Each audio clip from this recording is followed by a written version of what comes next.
Dopamine statement wise question दे रखे थे और सारी स्टेटमेंट आप पढ़ोगे और ध्यान से आगे चलेंगे, ठीक है। सबसे पहली स्टेटमेंट है prokaryotic DNA is double stranded and single. Single का मतलब एक डीएनए है, डबल स्ट्रैंडेड मतलब इस तरीके का। क्या ये स्टेटमेंट ठीक है? हाँ। सभी तरह के सेल में, चाहे प्रोकैरियोटिक हो चाहे यूकैरियोटिक हो, सभी तरह के सेल में डीएनए डबल स्ट्रैंडेड होता है। पहला कॉन्सेप्ट याद हो गया? हाँ sir. Prokaryotic genome have many gene. अब मेरी बात सुनो, प्रोकैरियोट में जो डीएनए होता है एक ही होता है, सर्कुलर होता है। अब इस जीनोम में हमारे पास क्या होती है? मैनी जीन होती है। एक जीन ये हो गई, एक जीन ये हो गई, एक जीन ये हो गई, एक जीन ये हो गई, बहुत सारी जीन प्रेजेंट होती है, बहुत सारी जीन प्रेजेंट होती है। तो ये हमारे पास हो गया। तो prokaryotic DNA is double stranded and single. Prokaryotic genome have many gene. उसमें हमारे पास क्या है? काफी सारी जीन है। क्या ये समझ में आ गया है? बताओ जल्दी से। यस। तो S1 और S2 दोनों करेक्ट है, सी आंसर आएगा इसका, ठीक है sir. Haploid set of chromosome is known as genome. मान लो आपके पास ये क्रोमोसोम है अलग अलग तरह के, इसमें मैंने बोला था ये जो एक साइड है अलग अलग क्रोमोसोम के, इस एक सेट को हम क्या बोलते हैं? जीनोम बोलते हैं, ठीक है। DNA of prokaryotes not have stone, ये भी ठीक है। अच्छा ये वाला ना, ये भी ठीक है। और पी प्लांट डिप्लॉयड और उसमें 2 कॉपी, ये ठीक है बेटा। तो सेकंड का आंसर भी सी आएगा, फर्स्ट का आंसर सी है।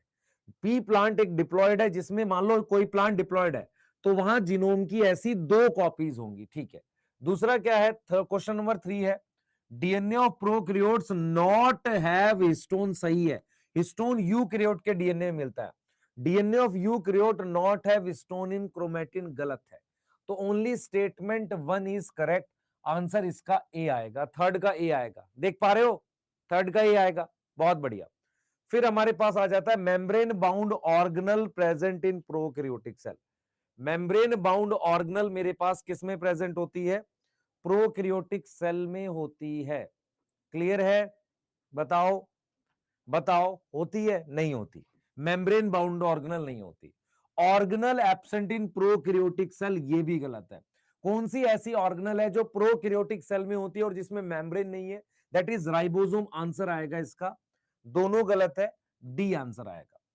Lipid membrane is present in both prokaryotic and eukaryotic cell, सही है, ठीक है। दूसरा, RNA can be genetic material in E coli. RNA कभी भी जेनेटिक मटेरियल नहीं होता है किसी भी लिविंग सेल में। किसी भी लिविंग सेल में आरएनए कभी भी जेनेटिक मटेरियल नहीं होता है कि नहीं? तो यहां पर क्या आ जाएगा? आंसर ए आ जाएगा। मैच कर लो जरा जल्दी से, आपको सारे समझ में आ गए? आगे आ जाते हैं। उसके बाद क्वेश्चन नंबर 6 है, size of genome is same in 2 cells of 1 species. मेरी बात सुनो, आपकी बॉडी के ये 2 सेल है, दोनों सेल में क्या क्रोमोसोम का नंबर सेम है? हाँ सर। तो साइज ऑफ जीनोम भी सेम होगा, ठीक है। Size of genome is different in 2 cells of different species. Different species मान लो पी प्लांट ले लो और मेरे पास राइस ले लो, क्या इसमें नंबर ऑफ क्रोमोसोम अलग अलग होंगे? यस। तो इस वजह से साइज भी अलग अलग होगा। तो आंसर यहां पर 6 का सी आएगा। समझ आ रहा है बेटा? 6 का सी आएगा। Please repeat question 1।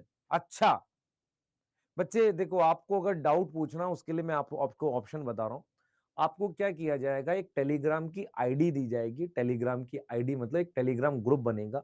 वो आपका टेलीग्राम ग्रुप पर अलग अलग सब्जेक्ट वाइज कुछ ग्रुप लिंक होते हैं, उन्हें बॉट कहते हैं। मतलब क्या होगा, आपके पास फिजिक्स का, केमिस्ट्री का, बॉटनी का, जूलॉजी का 4 अलग अलग लिंक आएंगे। आप उन्हें ज्वाइन कर लेंगे, आप सब्जेक्ट वाइज उसमें क्वेश्चन भेजेंगे तो आपको डाउट के आंसर आ जाएंगे। एक दिन के अंदर वो आंसर आ जाता है। मोस्ट ऑफ द केसेस में हम क्या कर रहे हैं, सुनो, हमने बैच को इस तरीके से डिजाइन किया कि आपको डाउट ही ना आए। कैसे? हम आपको जो क्वेश्चन दे रहे हैं उससे ज्यादा आपने नहीं करने, हम आपको जो सोल्यूशन खुद दे रहे हैं, तो उससे डाउट कैसे आएगा? उसके बाद भी अगर आपको डाउट आता है तो वहां बॉट से भी पूछिए। और लगभग हमारे पास थोड़ा सा टाइम है, उसके बाद हम एक फीचर ऐप में ले आएंगे डाउट को लेके। सही है? वो लिंक आपको आज और कल में 2 बार मैसेज जाएगा, ठीक है बेटा। ब्लर क्यों आ रहा है बेटा? तू अपने वहां जरा वो चेंज कर, ब्लर इसलिए आ रहा है। पॉज बटन बेटा हमने अभी देखा है कि ऐप में अभी 20 जुलाई के बाद एक अपडेट आएगा, तब आएगा, है ना। अभी थोड़ा सा वेट करना पड़ेगा प्लीज आपको हमारे साथ, है ना, ठीक है। तो haploid cell have 1 copy of genome. Haploid set में एक कॉपी है जीनोम की, सही है। डिप्लॉइड सेल है, 2 कॉपी ऑफ जीनोम, यहां भी सी आएगा। 1 centromere can have 2 sister chromatid, एक सेंट्रोमियर पर 2 क्रोमैटिड जुड़े रहते हैं, ठीक है। Sister chromatid do not have same gene, नहीं, इसकी और इसकी जीन सेम होती है, इन दोनों की जीन सेम होती है, तो यहां पर आंसर आएगा A. Chromosome visible in eukaryote only in cell division, सही है। Chromosome carry 2 chromatid per cell, मेरी बात सुनो, chromosome carry 2 chromatid per cell, per cell होना चाहिए, इसमें कुछ गड़बड़ है। Chromosome carry 2 chromatid per chromosome after cell division, थोड़ा सा सही करते हैं इसको, तब ये ठीक होगा बेटा, है ना, तब ये ठीक होगा, सी ले लेंगे। MRNA copy information of all gene, नहीं, सारी जीन की इंफॉर्मेशन कॉपी एमआरएनए में नहीं होती। MRNA can be genetic material, नहीं, डी आएगा आंसर, सही है। अरे सही है। एक बच्चा कह रहा है सर जीनोम समझाइए, तेरे अंदर कितने क्रोमोसोम है? सर 46 है। कितने टाइप के? सर 23 टाइप के। अलग अलग 23 टाइप के क्रोमोसोम जो है ना, उसको, उसके पूरे एक सेट को जीनोम कहते हैं, उसके पूरे सेट को हम क्या बोलते हैं? जीनोम बोलते हैं, ठीक है, क्लियर है बेटा? मॉड्यूल 15 जुलाई के आसपास डिलीवर्ड होगा जिन्होंने परचेज किया, ठीक है। अगर आपको फिर भी लगता है क्वेश्चन कम है, तब मॉड्यूल लेना, ठीक है ना, ऐसा ध्यान रखना अपना। चलें आगे। एक कह रहा है सर लास्ट वाला, बेटा एक एमआरएनए में सारी जीन की कॉपी नहीं बनती। भाई एमआरएनए कॉपी करता है जीन की, सही है, लेकिन एक एमआरएनए में नहीं बनती। और एमआरएनए कैन बी, एमआरएनए कभी भी जेनेटिक मटेरियल नहीं होता, ठीक है। अब आगे चलेंगे बेटा, आगे चलेंगे और आगे पढ़ेंगे। जरा मुझे बताना, जो मैंने बोर्ड पे लिखा हुआ है, आपको क्या रिवीजन कर रहे हैं? लास्ट लेक्चर की रिवीजन कर रहे हैं? प्लीज चैट रोककर मेरी तरफ ध्यान दो, कोई मक्कारी मत करो, इधर देख ध्यान से। सबसे पहले सेल को मैंने चैम्बर और कंपार्टमेंट बताया था कल। मैंने आपको यह बताया था कि सेल क्या होता है, एक कंपार्टमेंट होता है, एक चैम्बर होता है जिसमें लिपिड की मेम्ब्रेन होती है, जो बाहर और अंदर के एनवायरनमेंट को आपस में अलग करता है, सही है। Cell have compartment, cell have compartment जिसमें मेम्ब्रेन होता है, डीएनए होता है, साइटोप्लाज्म होता है, राइबोसोम होता है, मेटाबॉलिक रिएक्शन होते हैं। तो सेल के पास, हमारे पास कंपार्टमेंट है, सेल के पास कंपार्टमेंट है, ठीक है। और उसमें क्या क्या होता है? सबसे पहले मेम्ब्रेन किसकी बनी होती है? लिपिड की। डीएनए डबल स्ट्रैंड होता है, उसमें साइटोप्लाज्म होता है जहां मेटाबॉलिक रिएक्शन होते हैं, और प्रोटीन बनाने के लिए सभी प्रकार के सेल में राइबोसोम होता है। फिर हमने आपको पढ़ाया था कि प्रोकैरियोटिक सेल जो होता है, उसमें मेरे पास कोई भी ऐसी ऑर्गेनल नहीं होती जिसमें मेम्ब्रेन हो। उसमें अगर जो ऑर्गेनल होती है उसका नाम राइबोसोम है, और उसके डीएनए को न्यूक्लियोइड कहते हैं। यूकैरियोटिक सेल में प्रॉपर न्यूक्लियस होता है, उसमें मेम्ब्रेन प्रेजेंट होती है कुछ ऑर्गेनल में, किसमें नहीं होती? राइबोसोम में नहीं होती। उसके बाद हमने डीएनए के लिए बात करी थी। डीएनए एक धागा है, वो डबल स्ट्रैंड है, कंडेंस फॉर्म ऑफ क्रोमेटिन है। क्या है? कंडेंस फॉर्म ऑफ क्रोमेटिन है। तो chromatin is DNA, histone, RNA. Chromatin क्या है? डीएनए है, हिस्टोन है और आरएनए। क्या ये बात समझ में आ रही है? Condense form of chromatin is chromosome, देख लो इधर से, condense form of chromatin is chromosome. Condense form of chromatin क्या है? क्रोमोसोम है। मेरी बात समझ में आ रही है? क्रोमेटिन की कंडेंस फॉर्म को हम क्या बोल रहे हैं? क्रोमोसोम बोल रहे हैं। दूसरी चीज, क्रोमोसोम में कितने क्रोमेटिड हैं? 2 सिस्टर क्रोमेटिड हैं, ठीक है। कितने क्रोमेटिड होते हैं? 2 सिस्टर क्रोमेटिड होते हैं, याद करो। देखो, क्रोमेटिन में डीएनए, आरएनए, हिस्टोन तीनों होता है, ठीक है। कंडेंस फॉर्म ऑफ क्रोमेटिन को हमने क्रोमोसोम बनाया था। एक क्रोमोसोम पे मैंने बोला था एक ये क्रोमेटिड और एक ये क्रोमेटिड, ये दोनों एक कॉमन सेंट्रोमियर पे जुड़े, इनको और इनको सिस्टर क्रोमेटिड कहते हैं। इसके जैसा एक और क्रोमोसोम होता है जिसे होमोलोगस पेयर कह दिया हमने। इसे क्या बोल दिया? होमोलोगस पेयर बोल दिया। ये होमोलोगस पेयर हो गया, ये और ये सिस्टर क्रोमेटिड हो गए। दूसरा क्या है? जैसे मान लो मैंने इस तरीके से क्रोमोसोम बना दिए, अलग अलग, अलग अलग टाइप के क्रोमोसोम बना दिए। इस एक सेट को एन बोलते हैं, इसी को जीनोम बोलते हैं, हैप्लॉइड है ये, इसी को क्या बोलते हैं, जीनोम बोलते हैं, ये एन है। तो अगर 2 सेट है तो क्या बोलोगे, 2n बोलोगे।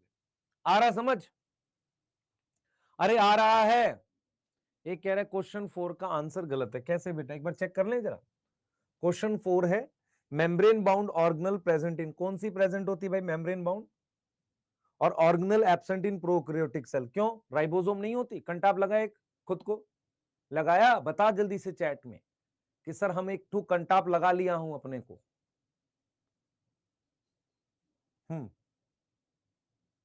सही है ना। हाँ, क्वेश्चन 5, लिपिड मेम्ब्रेन प्रेजेंट, हाँ लिपिड की मेम्ब्रेन होती है दोनों में। RNA can be E coli मतलब बैक्टीरिया, कैसे जेनेटिक मटेरियल होगा, तो इसमें सिर्फ ओनली ए करेक्ट है। संडे छुट्टी है बेटा, की में गलत होगा, रहने दे, मैं तो आंसर सही बता रहा हूं तुझे। आगे चलेंगे, अब आगे चल रहे हैं बेटा, आगे चल रहे हैं।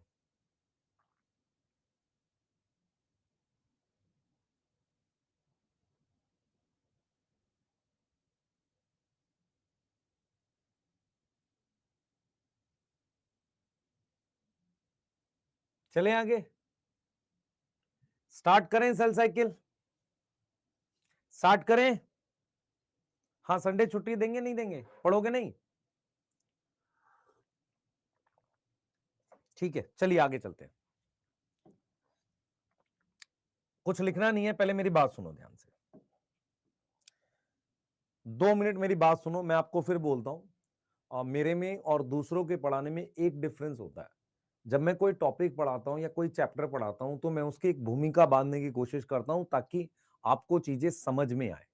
मैं आपसे एक सवाल पूछूंगा, आप उसका आंसर अपने मन में सोचना, और चाहे आपके कितने नंबर आ रखे हो 500, लेकिन जब मैं कॉन्सेप्चुअल बात करता हूं तो मैं आराम से रुक के सोच के बात करता हूं और आप उस बात को बहुत ध्यान से सुनेंगे, ठीक है सर। सबसे पहले मैं आपसे सवाल पूछता हूं कि अगर आपसे कहा जाए कि सेल डिवीजन क्या होता है, सेल डिवीजन क्या होता है, तो आप कहोगे जब एक सेल डिवीजन का मतलब है कि एक सेल डिवाइड करके 2 सेल बना दे। मतलब सेल डिवीजन का सिंपल मीनिंग क्या है, पहले समझ लो, कुछ लिखना नहीं है। मान लो आपके पास ये एक सेल है, ये सेल डिवाइड करके 2 सेल बना दे, ऐसे इसने 2 सेल बना दी, इसको हम सेल डिवीजन कहते हैं, ठीक है।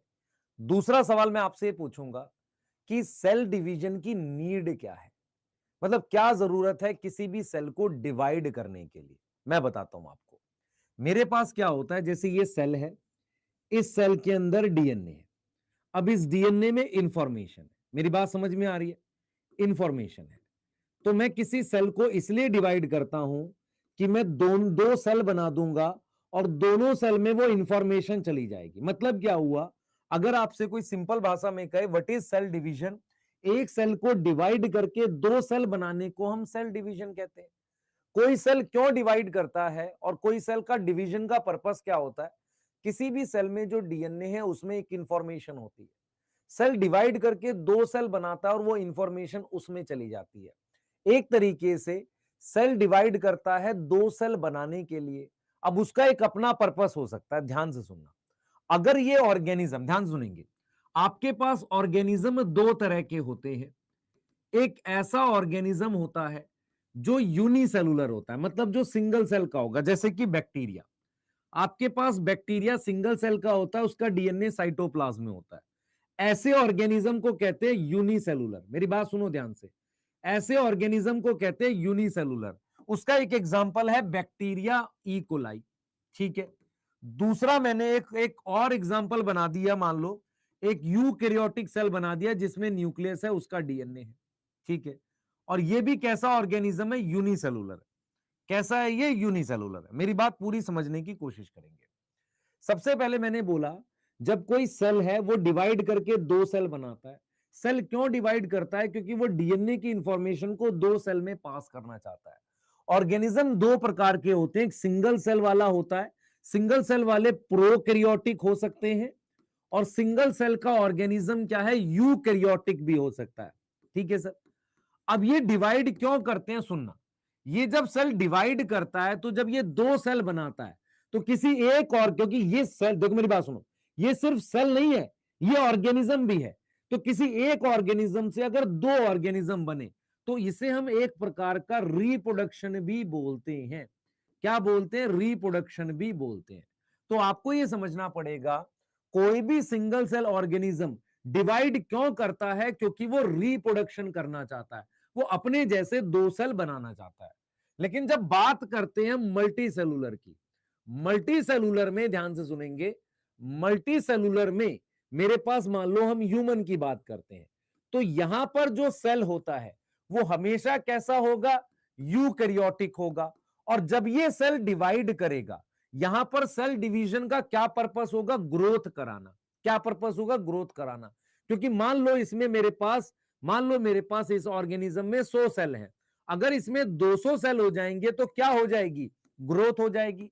मेरी बात समझ में आ रही है? तो यहां पर सेल का पर्पस, डिवीजन का मतलब होता है ग्रोथ करना। उसके अलावा कुछ सेल्स हमेशा मरते रहते हैं, उनको रिप्लेस करना। तीसरा क्या होगा? अगर इसको कहीं चोट लग जाएगी, उसलिए सेल डिवीजन होती है।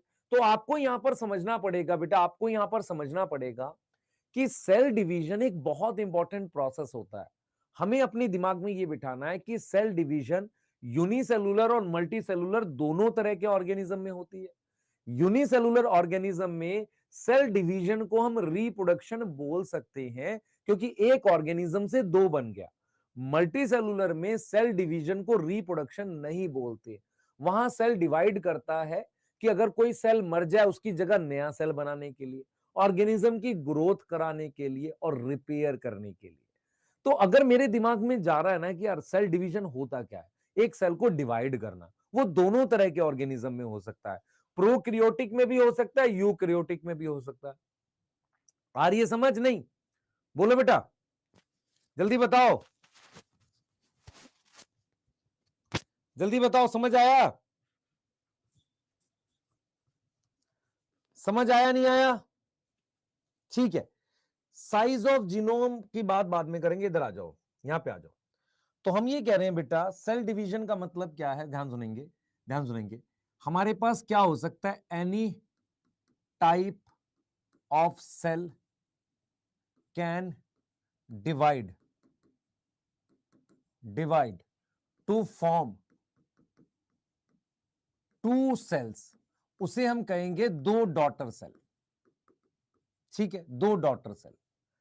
अब आपको क्या क्या पॉइंट याद रखने हैं? पहला यूनिसेलुलर ऑर्गेनिज्म दो टाइप के हैं, दो टाइप के हैं। एक है मेरे पास प्रोकैरियोटिक और दूसरा मेरे पास यूकैरियोटिक है, जो हमने पीछे बात की। हम यहां पर लिख सकते हैं कि हमारे पास यूनिसेलुलर में क्या होगा? यूनिसेलुलर में cell division is also reproduction, वहां पर वो रिप्रोडक्शन भी है। हां सर, बिल्कुल है। तीसरा पॉइंट हम क्या लिखेंगे? सुनना ध्यान से। तीसरा पॉइंट, पहला पॉइंट है यूनिसेलुलर ऑर्गेनिज्म में ये दो टाइप के हैं, प्रोकैरियोटिक और यूकैरियोटिक। दूसरा क्या है? Unicellular cell division is also reproduction, उसको हम और क्या बोलेंगे? रिप्रोडक्शन है। दूसरा क्या बोलेंगे कि मल्टी सेलुलर में क्या होता है बेटा? मल्टी सेलुलर में क्या होगा? ऑर्गेनिज्म में हमारे पास, ध्यान से सुनेंगे, हमारे पास सेल डिवीजन किस लिए होती है? सेल डिवीजन अकर टू, किस लिए? टू ग्रोथ, या occur for growth, repair and replacement किसकी? मरे हुए सेल्स की रिप्लेसमेंट करने के लिए, इसलिए होती है। अब एक और इंपॉर्टेंट पॉइंट है बेटा, सुन ले ध्यान से। ऑल ऑर्गेनिज्म, अगर मैं ह्यूमन की बात करूं, जैसे मान लो कोई ह्यूमन है, मेरे पास कोई प्लांट है, वो किससे डिराइव हुआ है? डिराइव फ्रॉम सिंगल सेल, क्या मतलब है इस बात का? मतलब ये है कि मेरे पास मान लो ये जाइगोट है, ये जाइगोट कितने सेल होता है? सर सिंगल सेल होता है। इस सिंगल सेल को डिवाइड करके, डिवीजन करके हमने क्या बना दिया? पूरा का पूरा ऑर्गेनिज्म बना दिया, पूरा का पूरा क्या कर दिया? ऑर्गेनिज्म बना दिया। मेरी बात समझ में आ रही है? तो ये कुछ पॉइंट्स हैं जो आपको ध्यान रखने हैं। एक और पॉइंट आपने ध्यान रखना है, एक और पॉइंट आपने ध्यान रखना है कि हर एक सेल, एवरी सेल क्या करता है, फॉलो करता है ये चीजें। Follow for cell division, cell division के लिए वो सारे सेल ये चीज फॉलो करते हैं। ध्यान से देखो बेटा, आपके पास मान लो ये सेल है, ये न्यूक्लियस है, इसके अंदर डीएनए है। सबसे पहले सेल की ग्रोथ होती है। सेल की क्या होती है, ग्रोथ हो गई, ये देखो सेल का साइज बढ़ गया। फिर क्या होता है, फिर उसका डीएनए रेप्लिकेशन होता है। फिर क्या होता है, डीएनए रेप्लिकेशन होता है। फिर वो डिवाइड करता है। फिर वो क्या करता है, सेल का डिवीजन होता है। तब हमारे पास क्या बनते हैं, दो सेल बनते हैं। कुछ आ रही है समझ, नहीं आ रही? कुछ बेसिक पॉइंट समझ में आ रहे हैं? मैं ये कह रहा हूं कि सिंगल सेल ऑर्गेनिज्म दो तरह के होते हैं, prokaryotic, eukaryotic. Single cell organism के लिए सेल का डिवाइड होना रिप्रोडक्शन भी कहलाता है। मल्टी सेलुलर ऑर्गेनिज्म में सेल डिवीजन होती है ग्रोथ के लिए, रिपेयर के लिए, रिप्लेसमेंट के लिए। सभी तरह के ऑर्गेनिज्म, प्लांट, एनिमल, वो कभी ना कभी जाइगोट से बने थे। हम यूकैरियोट की बात कर रहे हैं, उससे पूरा का पूरा ऑर्गेनिज्म बन जाता है। सभी सेल फॉलो करते हैं ग्रोथ, डीएनए को डबल करना है क्योंकि दोनों सेल में बांटना है, और फाइनली सेल डिवीजन। क्या इतनी चीज समझ में आ रही है? क्या इतनी चीजें समझ में आ रही हैं जो बोर्ड पे लिखी हैं, जो मैंने समझाया? क्लियर है? जल्दी बताओ बेटा। बच्चे तुझे भक्त नहीं, राम भक्त नाम से एक बच्चा है जो लिख रहा है सर ब्लर दिख रहा है। बेटे तू क्या कर, मन की आंखों से देख, है ना? मन की आंखों से सर को देखेगा, मन की आंखों से तो सर दिखेंगे तुझे। हाँ सर, तुम्हारे 720 नंबर बिना मेहनत, तुम में से कितने बच्चे हैं जो ये जानना चाहते हैं कि 720 नंबर बिना मेहनत के आ जाएं? कितने ऐसे बच्चे हैं कि जो कम से कम मेहनत में 720 या बिल्कुल मेहनत करे 720 आ जाएं? इसका कोई ट्रिक जानना चाहते हैं? कितने बच्चे हैं, जल्दी बताओ। कोई है जो जानना चाह रहा है बिना मेहनत के 720 नंबर आ जाए? एक तरीका है बेटा, आप क्या करा करो, रात में सोते वक्त ना अज्यूम कर लिया करो मेरे 720 आ रहे हैं, वही तरीका है। नहीं तो फिर 720 के लिए मेहनत करनी पड़ेगी। बिना मेहनत के अगर 720 आ भी जाएंगे तो एक दिन खुश होगे, दूसरे दिन गिल्टी फील होगा। लेकिन मेहनत से 720 आएंगे, पहले दिन खुश होगे, दूसरे दिन प्राउड फील होगा। यही स्पेशल है कि नहीं? फिफ्थ क्या है, सुन ले ध्यान से। कोई भी सेल जो है डिवाइड करने से पहले ग्रो करता है, डीएनए डबल करता है, और फिर सेल को डिवाइड कर लेता है। सही है?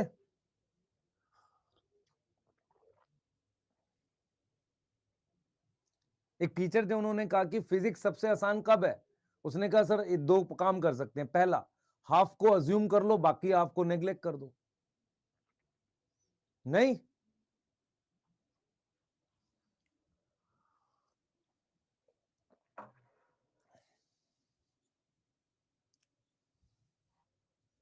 ठीक है ना? वही तो करते हैं फिजिक्स में, अज्यूम और नेग्लेक्ट। लिख लिया?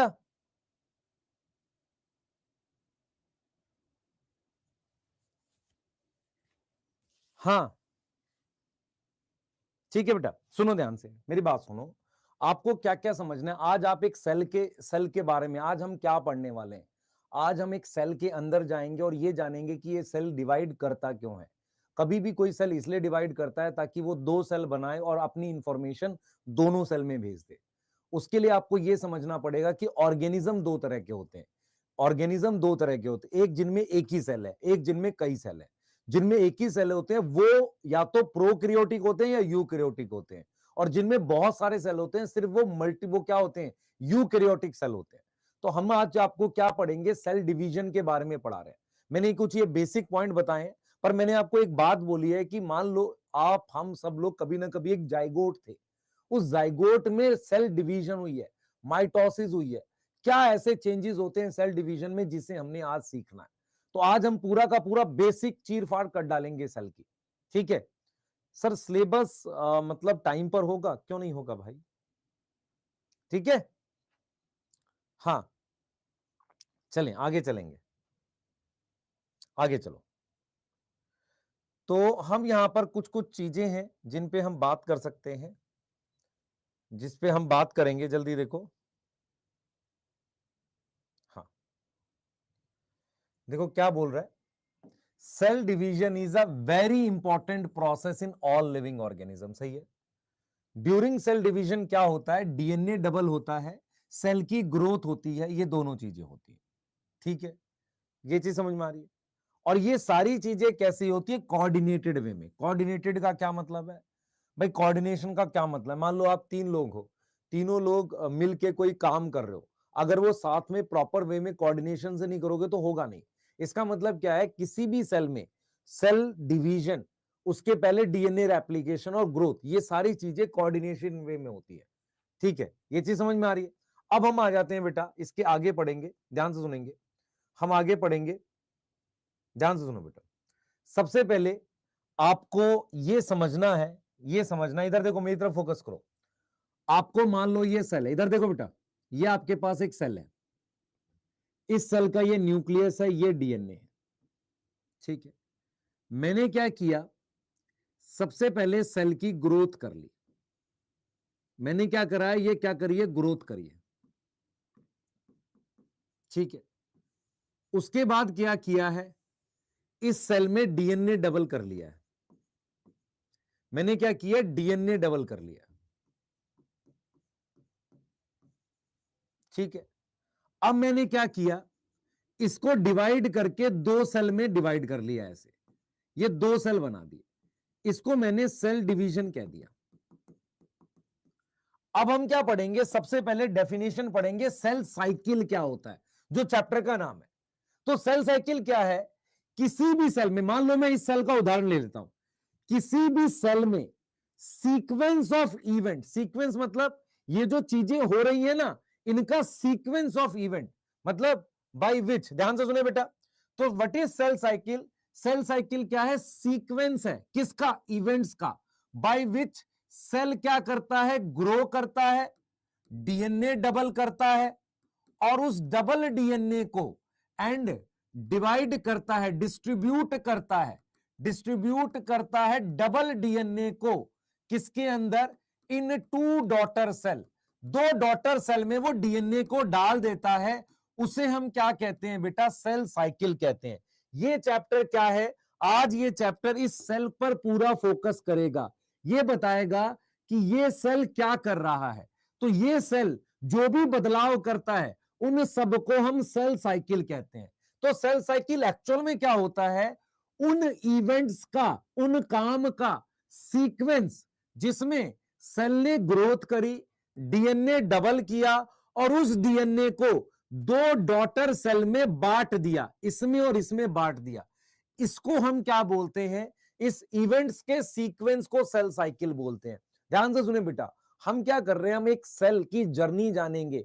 मान लो मैं आपसे कहता हूं, आपको मैं एक सेल पे फोकस करने के लिए कह रहा हूं। जैसे मान लो आपसे मैंने कहा ये प्लांट है, ये प्लांट है, ठीक है, ये प्लांट है। इस प्लांट पे यहां पर डिवाइडिंग सेल्स हैं, इसे मेरिस्टेम कहते हैं।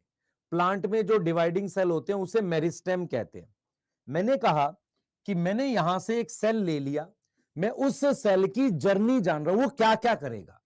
तो वो कह रहे हैं कि ये सेल जो है ना, ये सेल जो भी चेंजेस कर रहा है उसे सेल साइकिल कह रहे हैं। तो सेल साइकिल का मतलब है वो सीक्वेंस ऑफ इवेंट जिससे एक सेल ग्रो करता है, डीएनए डबल करता है, उस डबल डीएनए को बिना टूटे, एनसीईआरटी लिखते हैं इंटैक्ट जीनोम, बिना टूटे 2 सेल में बांट देता है, उसे हम सेल साइकिल कहते हैं।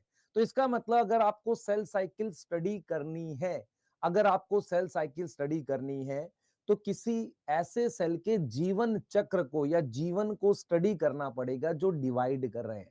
इसका मतलब सेल साइकिल एक्चुअल में इवेंट्स हैं, इवेंट्स हैं, उनका सीक्वेंस है। क्लियर है, बोलो बेटा, क्लियर है, जल्दी बताओ, ये चीज समझ में आ रही है।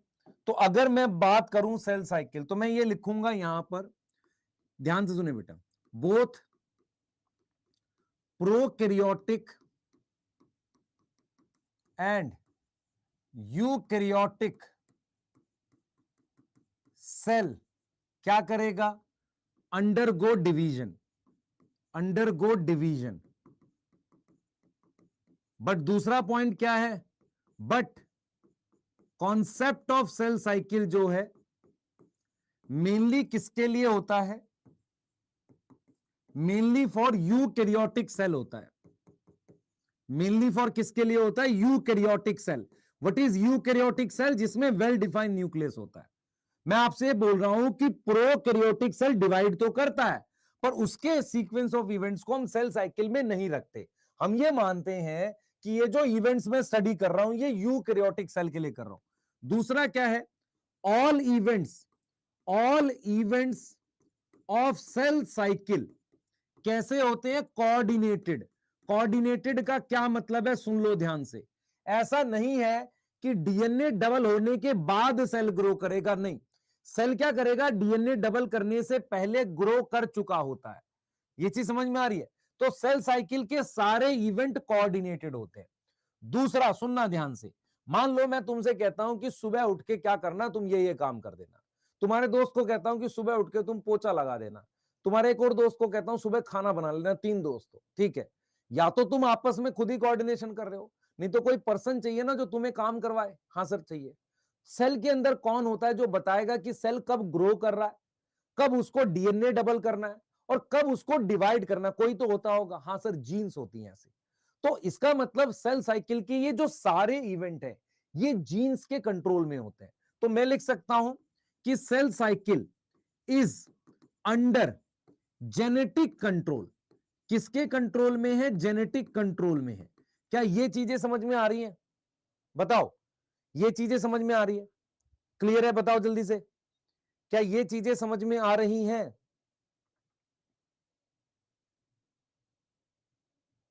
बोलो। ठीक है, ये चीजें समझ में आ रही है। हाँ, तो हम यहां पर 2-3 बात कह रहे हैं कि बेटा सेल दोनों का डिवाइड कर सकता है, प्रोकैरियोटिक यूकैरियोटिक सेल का। सेल साइकिल का कॉन्सेप्ट हम नॉर्मली यूकैरियोटिक सेल के लिए पढ़ते हैं।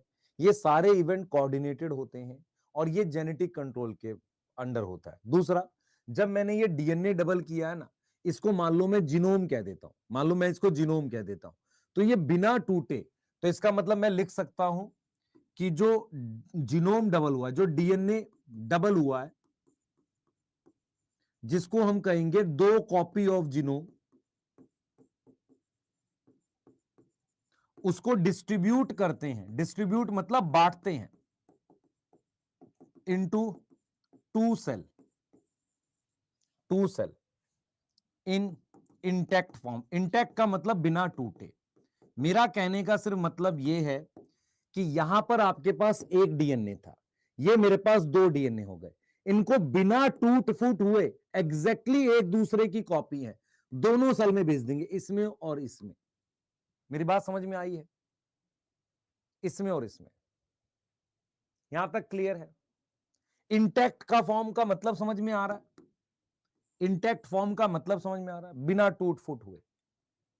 क्लियर है बेटा। टेस्ट प्लानर में बता देता हूं, 9 के बाद वाले संडे में आपका पहला टेस्ट होगा।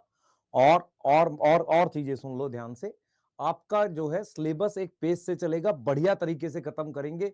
मेरा प्लान है कि 15 फेब से पहले आपका सिलेबस खत्म हो जाए। आपको 2.5 महीने की रिवीजन देंगे हम, 2.5 महीने की, जिसमें आप सिलेक्ट हो जाओगे। क्योंकि सबसे बड़ी दिक्कत है रिवीजन की, टाइम कम मिलेगा तो दिक्कत होगी।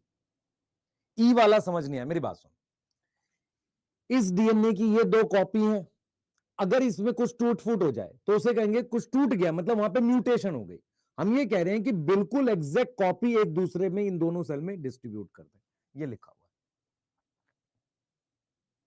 ठीक है जनाब, ब्लर नहीं है बेटा, लैग नहीं है, स्पैमिंग करो। समझ आ गया, चैट में बताओ यस नो, जल्दी करो। कोऑर्डिनेटेड का मतलब क्या होता है बेटा, किसके बाद कौन सा इवेंट होगा, किसके बाद कौन सा इवेंट होगा उसको कोऑर्डिनेटेड कहते हैं। ठीक है, उसको कोऑर्डिनेटेड कहते हैं। नोट करो जल्दी से, नोट करो। तो हमने यहां पर क्या क्या पॉइंट्स बताए, पहली स्लाइड में ये बताया। ठीक है, पहली स्लाइड में ये बताया, सही है। हमने कुछ पॉइंट्स बताए सेल डिवीजन के। उसके बाद हमने सेल साइकिल के बारे में बताया। मैं ये कह रहा हूं कि आपको क्या करना है, किसी भी डिवाइडिंग सेल को ऑब्जर्व करना है। डिवाइडिंग सेल कहां कहां मिलते हैं बता देता हूं। मान लो किसी प्लांट के टिप पर मेरिस्टेम, अब जब उस सेल को ऑब्जर्व करोगे तो उसमें आपको दिखेगा वो ग्रो कर रहा है, डीएनए डबल कर रहा है और सेल फिर डिवाइड कर रहा है। इस सीक्वेंस ऑफ इवेंट को सेल साइकिल कहते हैं। उसमें कुछ इंपॉर्टेंट फीचर याद रखने हैं आपने, जो मैंने यहां पर बताए हैं। ठीक है, पहला जेनेटिक कंट्रोल है, कोऑर्डिनेटेड है, इंटैक्ट फॉर्म में जीनोम डिस्ट्रीब्यूट होता है। ठीक है, और सेल साइकिल का कॉन्सेप्ट हम यूकैरियोटिक सेल के लिए पढ़ते हैं। नोट करो जल्दी से बेटा। मुझे एक चीज बता आदिल खान, तू बोल रहा है पिछले वाले लेक्चर के डाउट तेरे को कैसे क्लियर होंगे? पहला पॉइंट, सबसे पहले तू क्वेश्चन सॉल्व कर डोपा के, एक तो ये हो गया। दूसरा, लेक्चर का वो पार्ट दोबारा देख ले। उसके बाद भी अगर तेरे को नहीं आता है तो आपको डाउट के लिए बॉट के थ्रू कनेक्ट करेंगे, वहां आपको आंसर आ जाएगा। एक कह रहा है सर डी समझा दो, मैं तेरे से एक बात समझाने की कोशिश कर रहा हूं। मुझे एक चीज बता, ये जाइगोट ह्यूमन का है, ये जाइगोट बिल्ली का है। बिल्ली समझ में आता, म्याऊ, है ना, म्याऊ कैट। ठीक है, अब ये ह्यूमन का जाइगोट है, ये बिल्ली का जाइगोट है। इससे ह्यूमन बनेगा, इससे बनेगा ह्यूमन। हाँ सर, इससे बनेगी बिल्ली। कौन सी ऐसी चीज है जो इसको कंट्रोल करती है? जीन्स होंगी ना इसके अंदर, इसके अंदर जीन्स होगी ना, जो इस जाइगोट से कैट बनाएगी, इस जाइगोट से ह्यूमन। तो सारी चीजें कैसे, पहले तो ये सेल डिवाइड होगा, फिर ये मैच्योर होगा, तो सब कुछ जीन्स के अंदर कंट्रोल होता है। तो जीन्स ही कंट्रोल करती है कि सेल कैसे डिवाइड करेगा। मेरी बात समझ में आ रही है? बताओ। हाँ, अब ये कह रहा है सर इंटैक्ट फॉर्म का मतलब नहीं समझ में आया। मेरी बात सुन, ध्यान से सुन, सोच के बताइए। ये एक सेल है, सही है, इस सेल में ये न्यूक्लियस है और ये डीएनए है। हमने क्या किया, सबसे पहले सेल को ग्रो कर लिया। ठीक है, ये उसका डीएनए है, सही है सर। अब मुझे बता, अगर ये देख, अब मेरे पास इसकी कॉपी बना दी। भाई जब दो सेल बनाना है तो डीएनए डबल करना पड़ेगा, दोनों में इंफॉर्मेशन भेजनी है। मैं तुझे ये कह रहा हूं कि भाई मेरे को इसको दो सेल में भेजना है, ऐसे का ऐसा। ये एग्जैक्ट कॉपी मैंने दो सेल में भेजनी है, ऐसे बिल्कुल सेम कॉपी। अगर गलती से ये मान लो ये डीएनए ये वाला है और इसकी कॉपी में कहीं टूट फूट है, ये दिख रहा है यहां से टूटा हुआ है, या कोई म्यूटेशन है यहां पे, तो ये और ये एक दूसरे की एग्जैक्ट कॉपी नहीं है ना, ये वाला इसकी कॉपी नहीं है। अब ये दोनों एक दूसरे की कॉपी होनी चाहिए। तो इसलिए एनसीईआरटी कहती है इंटैक्ट फॉर्म में। इंटैक्ट समझ में आता है? इंटैक्ट मतलब बिना टूटा हुआ, सही है ना। अगर यहां टूट फूट होगी फिर क्या फायदा। आगे आ जा भाई, इधर देख ध्यान से। अब आ जाते हैं एनसीईआरटी पे। सेल डिवीजन एक इंपॉर्टेंट प्रोसेस है जो सभी लिविंग ऑर्गेनिज्म में होता है, चाहे सिंगल सेल का हो, चाहे मल्टी सेलुलर हो, चाहे प्रोकैरियोटिक हो, चाहे यूकैरियोटिक हो। During the division DNA double होता है, सेल की ग्रोथ होती है। All the process, cell division, DNA replication, cell growth कैसे होता है? कोऑर्डिनेटेड, मतलब किसके बाद कौन होना है फिक्स है। उससे क्या होगा? करेक्ट डिवीजन होगी, दोनों सेल करेक्ट बनेंगे। And formation of progeny, progeny मतलब बच्चे, ये दोनों सेल बनेंगे जिनके पास इंटैक्ट जीनोम हो, मतलब ऐसा डीएनए हो जो टूटा हुआ नहीं है, जैसे ये टूटा हुआ। This sequence of event, sequence समझ में आ रहा है? इस सीक्वेंस ऑफ जीनोम जिसमें सेल अपना डीएनए डबल करे, ठीक है, और क्या करेगा, और कुछ ऐसी चीजें बनाए जो दोनों सेल में बांटनी है, जैसे ऑर्गेनल बनाए। समझ में आ रहा है? ऑर्गेनल बनाए। तो हम क्या लिख रहे हैं, देखो हम ये लिख रहे हैं कि द सीक्वेंस ऑफ इवेंट जिसमें सेल क्या करे, अपना जीनोम का मतलब यहां पर क्या है, डीएनए, उसको डबल करे, सेल की बाकी चीजें बनाए और इवेंचुअली डिवाइड हो जाए दो डॉटर सेल में, इसको हम सेल साइकिल कहते हैं। ठीक है, अब एक चीज आपको याद रखनी है कि एनसीईआरटी ने बोला है कि भाई देखो, डीएनए रेप्लिकेशन एक पर्टिकुलर टाइम पर होती है, लेकिन सेल ग्रोथ थोड़ी बहुत हमेशा चलती रहती है। तो cell growth in term of cytoplasmic increaser, देखो भाई इधर देखो, ये सेल है, ये इसका डीएनए है। अब जो डीएनए है डबल करने का मतलब ये हो गया, दो डीएनए बना दिए।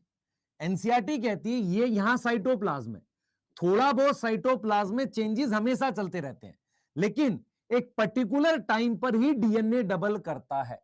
समझ में आ रहा है? तो यही चीज एनसीईआरटी कह रही है कि DNA synthesis occur only during one specific stage in cell cycle. The replicated chromosome are then distributed, मतलब क्या हुआ, जो क्रोमोसोम डबल हुए हैं उनको किन में बांट दिया, दो न्यूक्लियस में बांट दिया, सही है। और ये सारे इवेंट किस में होते हैं, जेनेटिक कंट्रोल में। कोई डाउट है बताओ।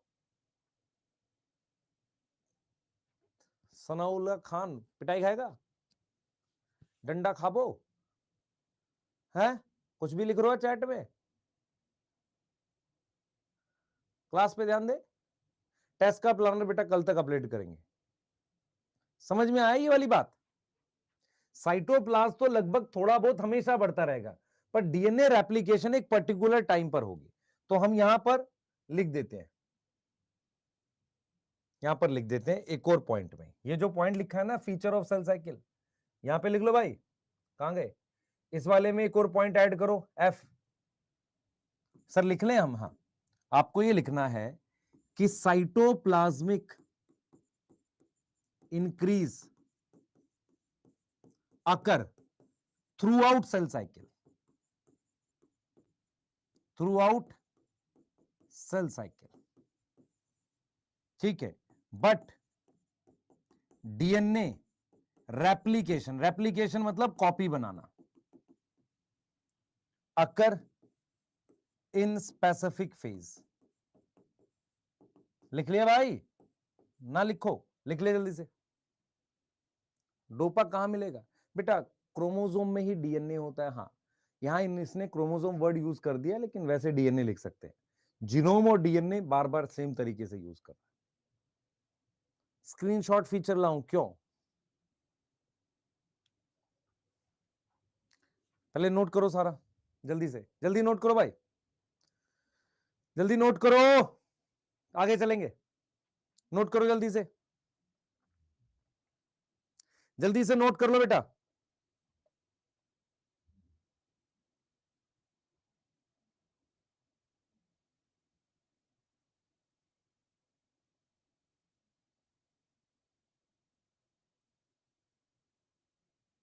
जल्दी नोट करो।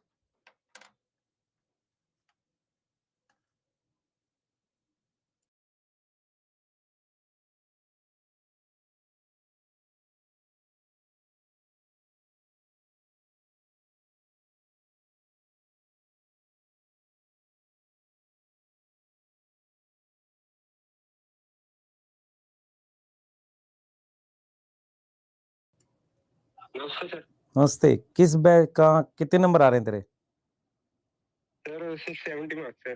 670 है बेटा। कल तूने मैसेज किया, मैं बात नहीं कर पाया, रात में लेट हो गया मुझे, है ना। और अभी मैं लाइव क्लास में हूँ। लेक्चर भी होते हैं ना सर? हाँ लाइव क्लास में ही हूँ अभी। बता दे थोड़ा सा अपने बारे में कि कितने, कहाँ से है तू? सर वो दिल्ली से हूँ सर, और ये थर्ड अटेम्प्ट सर। अच्छा। और वो आपसे किंग में पढ़ा था। हाँ ओके। एक दिन सर वो थोड़ा अभी भाग के आ रहा हूँ ना। अच्छा बहुत बात क्या है, चल मैं एमडी सर से भी हाँ। बात कराऊंगा तेरी, अभी आएंगे वो, ठीक है। हाँ सर, हाँ उसमें मैंने 180 में 180 जूलॉजी में, जूलॉजी और में 175 बॉटनी में। कौन सा क्वेश्चन गलत हो गया एमडी भाई? सर से, अरे सर पता है क्या हुआ, मतलब मेरा आता था, मैंने ओएमआर गलत भर दी एक क्वेश्चन की, जो भी गलत हुआ है बॉटनी तो में। कंटाप लगा भाई, एक बच्चे भी यहाँ लाइव क्लास में कह रहे हैं कंटाप लगना चाहिए भैया को। वो सर वो गोज, वो कंपटीशन वो था नहीं, 15 क्वेश्चन में एक था गोज वाले पे हाँ क्वेश्चन था, दो हाँ स्टेटमेंट थी। हाँ। वो मैंने मतलब करा, ठीक सही लगाया ओएमआर में, पर मैंने देखा वो गलत हो गया ओएमआर में। अच्छा ठीक है बेटा, असल में यही क्या है कि बहुत सारे बच्चे मैसेज करे भी, बात और करनी बाकी है। मैंने वो वीटी सर से भी सर वो बता देना, मैंने वीटी सर से भी मतलब जो उनके लेक्चर थे वो 900 क्वेश्चन जो एनसीईआरटी के वो सारे लेते थे। अच्छा, बहुत सारे इनऑर्गेनिक वाला। वो सब मैंने करे। हाँ इनऑर्गेनिक में मेरी उन्होंने बहुत हेल्प करी है इनऑर्गेनिक अच्छा में। इन बच्चों को बता वो दे, सारे क्वेश्चन। इससे पहले तेरी मेरी अभी बात भी नहीं हुई है ना, फोन पे तो नहीं बात नहीं हुई? सर, उससे पहले नहीं हुई। नहीं नहीं सर, हाँ नहीं हाँ उससे ठीक है, ज्यादा। ठीक है, सही है। तो एक चीज है, थर्ड अटेम्प्ट था ना तेरा बेटा? हाँ जी सर। ठीक है, बढ़िया, तेरे को दिल्ली में मिल जाएगा। और कॉलेज अलॉट होने के बाद हाँ ना, हाँ जी सर, हाँ हाँ कॉलेज अलॉट मिल होने के जाएगा बाद जी सिर्फ सर। एक चीज भेजनी है तूने, कॉलेज के बाहर खड़े होके गेट से एक बढ़िया फोटो खींच के भेज, व्हाइट एप्रॉन में, बस इतना हाँ जी, हाँ चाहिए, जी, हाँ जी सर, जरूर भेजूंगा ठीक सर। है। और कभी होगा तो दिल्ली हाँ में जी हो तो सर। बुलाएंगे भी तुझे मिलने के लिए, सर जब ठीक है। सर दिल्ली आना तो एक बार बताना सर हाँ जरूर। हाँ, क्या क्या नाम था बेटा सर अभी तेरा? वो वीडियो कॉल पे भी बात करा दे सर, वीडियो कॉल पे भी एमडी सर वीटी सर से आपसे। मैं भी वीडियो कॉल करूंगा तुझे, वीडियो कॉल करूंगा, ठीक है। ओके सर, सर टाइमिंग बता देना अभी मेरे को। ठीक है सदाब, अभी मैं एक बार कंफर्म वो करता हूँ, क्लास में हूँ, मैं करता हूँ बात, है ना, तेरा मैसेज आया इसलिए मैंने बात कर लिया। ठीक है, ओके बेटा, ओके ओके ओके बेटा। ये कह रहा है सर आपका नंबर कैसे मिला? तो जब सिलेक्ट हो जाइए और कहीं भी लिख दियो कि सर मेरे आ रहे हैं 650 नंबर या 630 नंबर, इस साल मैं सिलेक्ट हो रहा हूं और आपसे बात करना चाहता हूं, तो अचानक से तेरे आगे मेरा नंबर प्रकट हो जाएगा और मैं दिखने लगूंगा, टेंशन ना ले, मैं अपने बच्चों से कनेक्ट कर लेता हूं। अच्छा तू बहुत परेशान है, मैसेज कर रहा है लगातार कि यार मैं सर से कैसे कनेक्ट करूं, कहीं ना कहीं कनेक्ट हो जाएगा। ठीक है, चले आगे आगे। कह रहे नंबर दे दो अपना, ऐसे थोड़ी होता है, मिल जाएगा बेटा नंबर, समय आने पे अपने आप मिल जाएगा। जाइगोट एक डिप्लॉयड सेल होता है। चलें आगे, चलेंगे, नोट कर लो एक बार फटाफट से।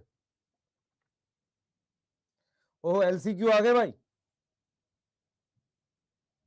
एलसीक्यू आ गए, पहला क्वेश्चन, चलो बेटा। लास्ट पॉइंट समझ नहीं आया, मैं तेरे को बताता हूं क्या है लास्ट पॉइंट। देख मेरी बात सुन, एनसीईआरटी कह रही है कि थोड़ा बहुत साइटोप्लाज्म जो है ना वो सारे सारे हमेशा पूरे सेल में इंक्रीज होता रहता है, लेकिन डीएनए रेप्लिकेशन एक ही बार होती है, मतलब एक बार ये डबल कर लिया, फिर बार बार डबल नहीं करते पूरी सेल साइकिल में। मतलब डबल करने के बाद जब 2 सेल बन जाते हैं, फिर अगली साइकिल शुरू हो जाएगी ना, यहां से ये अगली साइकिल स्टार्ट हो गई, तो एक साइकिल में एक ही बार डीएनए डबल होता है, ये क्या है। चलो भाई एलसीक्यू करेंगे। Cell cycle involve DNA synthesis, cell growth, nuclear growth, all सही है, सारा होगा, कहा होगा, डी आएगा। ठीक है, we do not consider cell cycle in E coli. E coli में सेल साइकिल क्यों नहीं देखते? सबसे पहले समझो ई कोलाई क्या है, प्रोकैरियोटिक है। तो क्या प्रोकैरियोटिक में सेल डिवाइड नहीं करता? करता है। क्या उसमें डीएनए रेप्लिकेशन नहीं होती? होती है। इट इज अ बैक्टीरिया, ये कोई कारण थोड़ी है। Not prominent change in nucleus and cytoplasm. जब आप यूकैरियोटिक सेल देखते हो तो उसके न्यूक्लियस में, है ना, उसके न्यूक्लियस में प्रॉपर चेंजेस होते हैं।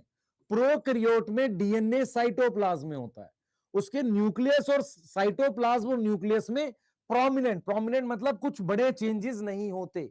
बी आएगा। Main cause of cancer, cancer का मेन कॉज क्या है? कैंसर का मेन कॉज क्या है? म्यूटेशन। मेरी बात सुनो, कोई भी cell properly cell cycle follow करता है, इधर देखो सारे भाई, कोई भी सेल सेल साइकिल फॉलो करता है, कैसे करता है? ग्रोथ करता है, डीएनए डबल करता है, डिवाइड करता है, ये पूरी सेल साइकिल है। और ये किसके अंडर कंट्रोल है? जेनेटिक कंट्रोल के अंदर है। अगर किसी कारण से वो जेनेटिक कंट्रोल लॉस हो जाए, वो जेनेटिक कंट्रोल लॉस हो जाए सेल साइकिल का, तो कैंसर हो जाता है। मतलब कैसे कैंसर हो जाएगा? वो तेज डिवाइड करने लगेगा। ठीक है, हाँ तो डी ले लेते हैं, डी ज्यादा ठीक है, डी ले लेते हैं। हाँ चलो डी ले लेते हैं, सारा आ जाएगा भाई। म्यूटेशन होगी, उसकी वजह से देखो, सबसे पहले होगी म्यूटेशन, फिर जेनेटिक कंट्रोल लॉस हो जाएगा, फिर अनकंट्रोल डिवीजन हो जाएगी, और फाइनली क्या बन जाएगा? कैंसर। और ले लेते हैं। अरे समझ में आ रहा है? आ जाओ आ जाओ, आगे चलेंगे, चलो आगे चलेंगे बेटा, आ जाओ। अब मैं आपसे कुछ बातें करूंगा। कह रहे सर बातें करोगे? काम की बातें करूंगा भाई, सुन ध्यान से, ध्यान से सुन।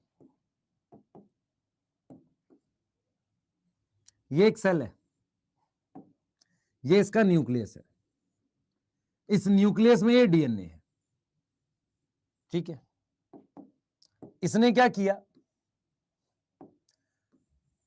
इस न्यूक्लियस के अंदर जो डीएनए है, उस डीएनए को ये डबल कर लिया, ऐसे ये डबल कर लिया, सही है सर? ठीक है, अब क्या किया उसने? क्रोमोसोम बना लिया ऐसे। इसके अंदर मुझे क्या दिख गए? क्रोमोसोम दिख गए ऐसे। मुझे क्या दिख गए? क्रोमोसोम दिख गए। फिर मेरे पास डिवाइड करके ऐसे 2 न्यूक्लियस बन गए। समझो ध्यान से, ये क्या हो गया? इससे फिर मेरे पास 2 सेल बन गए ऐसे। फिर मेरे पास फाइनली इनसे डिवाइड होके क्या बन गए? 2 सेल बन गए, जिसका ये न्यूक्लियस है और उसमें मेरे पास ये डीएनए है। मेरी बात समझने की कोशिश करना, मैं क्या पढ़ा रहा हूं। मैं आपको ये कह रहा हूं कि जब आप ध्यान सुनेंगे, जब आप कोई प्लांट लेते हो, ये प्लांट में लीफ है, यहां पर ये डिवाइडिंग सेल्स है। आपने ये डिवाइडिंग सेल लिया, आपने इसको ऑब्जर्व किया, आपने क्या किया, ऑब्जर्व किया। जब आपने इसको ऑब्जर्व किया तो आपको कुछ चेंज दिख रहा है। कैसा चेंज दिख रहा होगा? पहला ग्रोथ वाला, दूसरा डीएनए डबल होने वाला, तीसरा क्रोमोसोम दिखने वाला, फिर फाइनली सेल के डिवाइड होने वाला। तो पॉइंट ये है कि जब आप कोई यूकैरियोटिक सेल को ऑब्जर्व करते हो, उस सेल के अंदर बहुत सारे आपको बदलाव दिखते हैं। लिखना नहीं है ये, बहुत सारे आपको क्या दिखते हैं? बदलाव दिखते हैं। एक बच्चा कह रहा है सर बैच के बारे में कुछ बता दीजिए। बताऊंगा, 2 मिनट दे पहले। मैं तेरे को फिर बोल रहा हूं कि मान ले तूने क्या किया, तूने एक प्लांट लिया, उसके टिप के कुछ सेल ले लिए, तूने माइक्रोस्कोप में देखा तो तुझे एक्स फीचर दिखा, फिर दोबारा देखा माइक्रोस्कोप में दूसरा सेल तो वाई फीचर दिखा। तुझे ऐसा लगा कि यार सेल के अंदर काफी सारे चेंजेस हो रहे हैं। हमने क्या किया, उस बदलाव को नाम दे दिया फेजेस का। क्या नाम दे दिया? फेजेस का। मतलब मैंने ये बोला कि हम ये समझ रहे हैं कि सेल साइकिल क्या है, एक ऐसा इवेंट है जो बार बार सेल में होता रहता है। अगर कोई सेल डिवाइड कर रहा है लगातार, मेरी बात बहुत ध्यान से सुने। आपने एक सेल ले लिया है और वो सेल किस जगह का है? ऐसी जगह का है जहां के सेल डिवाइड करते रहते हैं। इस जगह को हम कहते हैं मेरिस्टेम। मेरिस्टेम का सेल जो डिवाइड कर रहा है, उसमें जो भी बदलाव हो रहे हैं उसको आपने नाम दे दिया सेल साइकिल का। आपने ये देखा कि क्या मैं इन बदलाव को, क्या इन चेंजेस को मैं ग्रुप कर सकता हूं? ये कब होंगे, कब होंगे, कब होंगे? हाँ, कर सकते हैं। तो हमने उसको क्या नाम दे दिया? फेजेस का नाम दे दिया। इसका मतलब ये है, मैं आपसे एक सवाल पूछता हूं। आप बेटा जब छोटे थे तो आपको बहुत कम मेमोरी है, 3-4 साल के रहे होगे, ठीक है।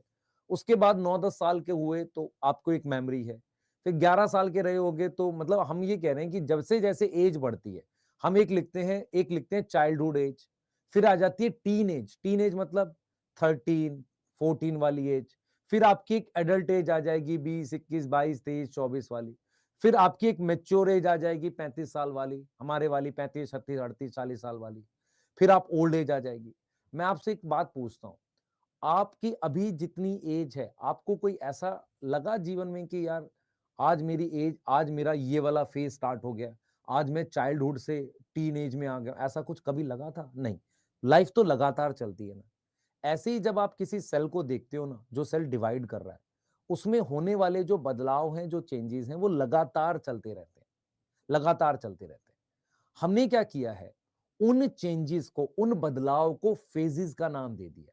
और हर एक फेज में कोई पर्टिकुलर चेंज होगा। फॉर एग्जांपल, जब आपकी एक एज थी, मान लो 1 साल से लेके 5 साल तक, तो दांत टूट रहे थे, ठीक है, आप गिर रहे थे चलते हुए, कई तरह की चीजें थी।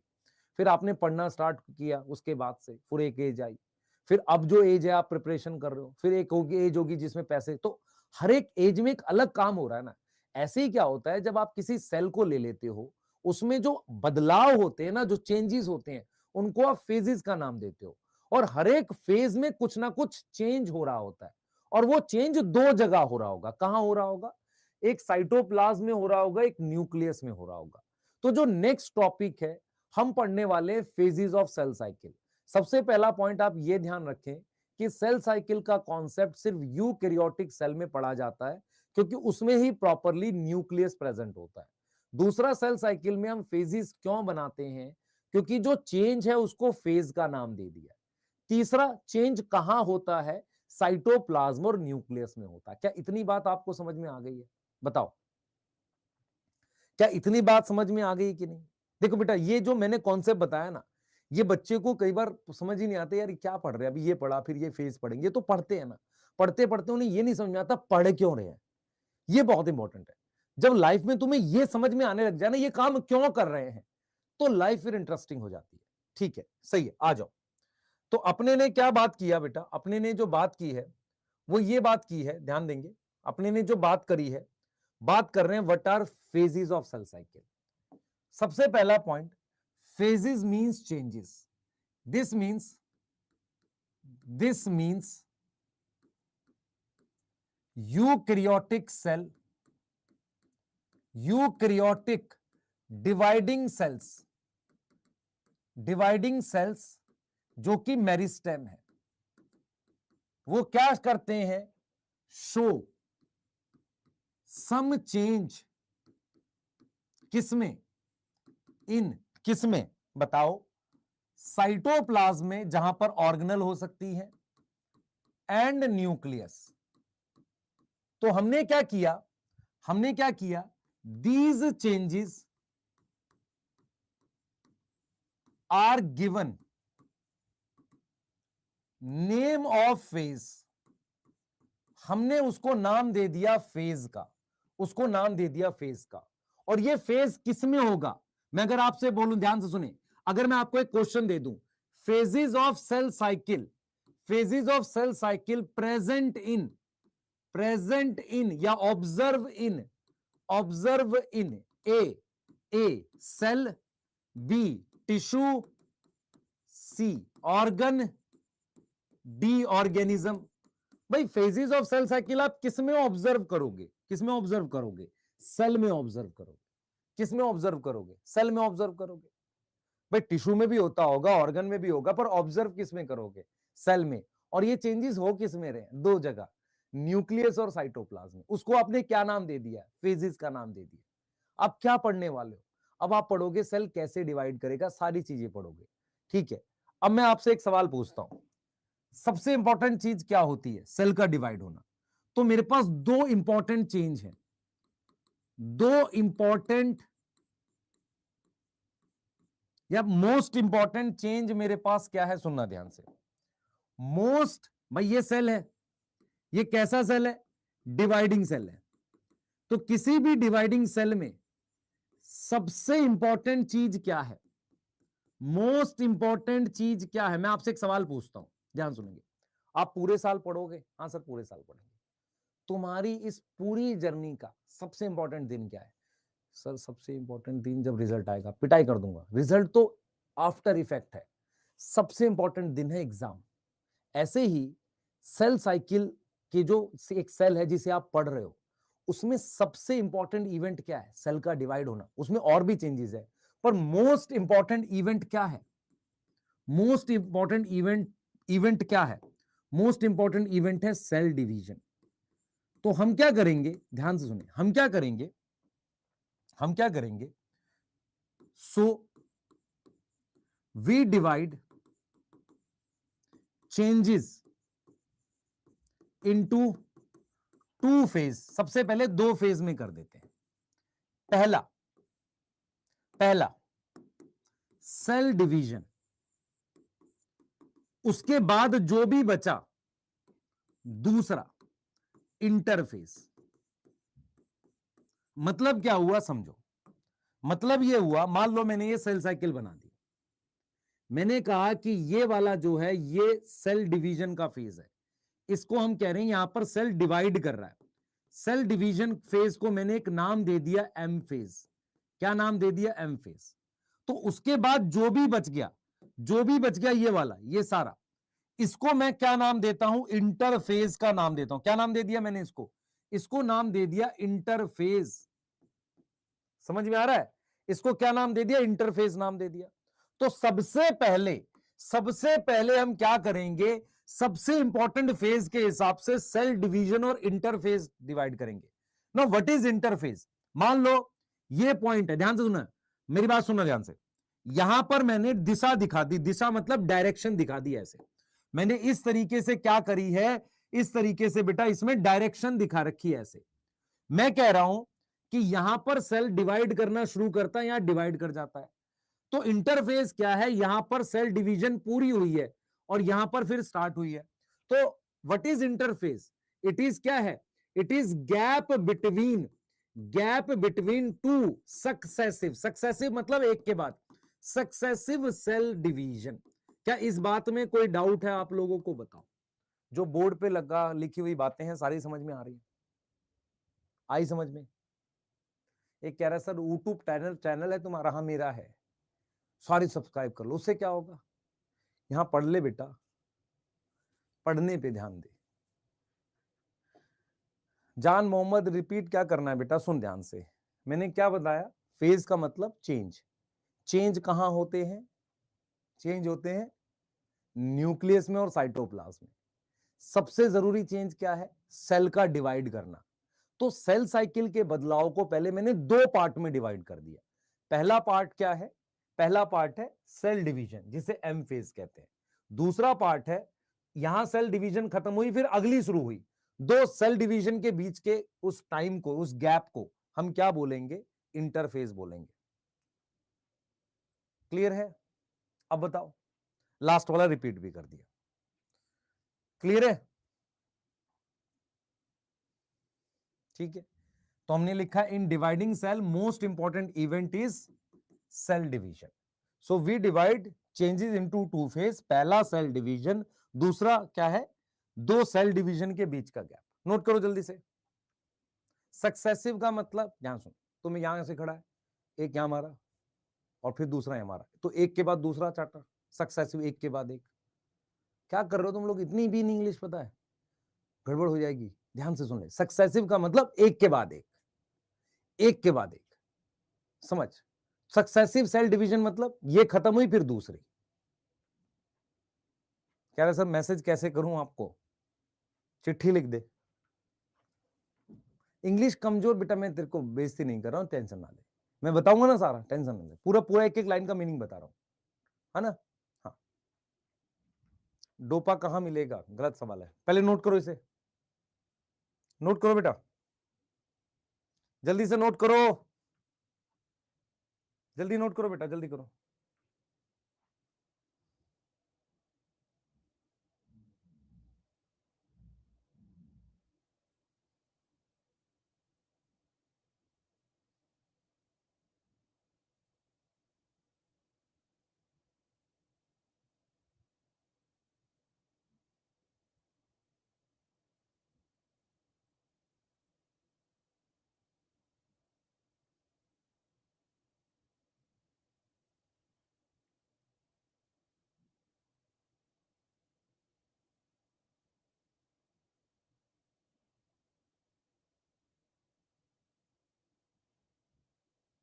हो गया?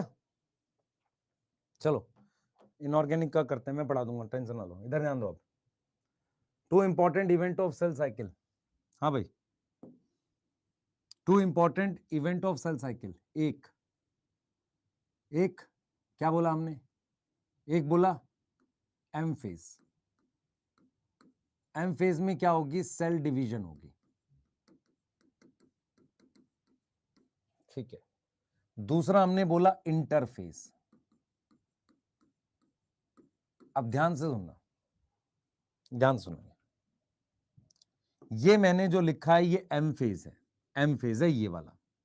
ठीक है, ये जो है इसको G1 कह रहे हैं, इसको S कह रहे हैं और इसको G2 कह रहे हैं। ये मैंने एक सेल साइकिल बना रखी है। मेरी बात बहुत ध्यान से सुनना। हमने क्या किया है? हमने सेल साइकिल के दो फेज बनाए। सबसे पहले हमने लिखा एम फेज। एम फेज का मतलब है इसमें सेल डिवाइड करता है। किसी भी सेल को डिवाइड करने के लिए हमें दो स्टेप होते हैं। इसके अंदर भी दो फेज हैं। पहला न्यूक्लियस डिवाइड करेगा, उसको कहते हैं कैरियोकाइनेसिस। कैरियोकाइनेसिस का मतलब पहले न्यूक्लियस को डिवाइड करो, न्यूक्लियस को डिवाइड करो। हाँ भाई, न्यूक्लियस को डिवाइड करके क्या बनेंगे? दो न्यूक्लियस या दो न्यूक्लियाई? कौन बताएगा? एक न्यूक्लियस को डिवाइड करके क्या बनेंगे? दो न्यूक्लियस बनेंगे या दो न्यूक्लियाई बनेंगे? जल्दी बताओ, जल्दी बताओ, पापी टाइप के बच्चों जल्दी बताओ। सर दो न्यूक्लियाई बनते हैं, दो न्यूक्लियाई। तो कैरियोकाइनेसिस का मतलब होता है दो न्यूक्लियाई बनते हैं न्यूक्लियस को डिवाइड करके। फिर साइटोकाइनेसिस क्या होता है? साइटोकाइनेसिस का मतलब है साइटोप्लाज्म डिवाइड करते हैं, साइटोप्लाज्म डिवाइड करते हैं। तो मैंने ये बोला है कि फेजेस ऑफ सेल साइकिल में सबसे पहले एम फेज है। एम फेज में सेल डिवाइड करता है।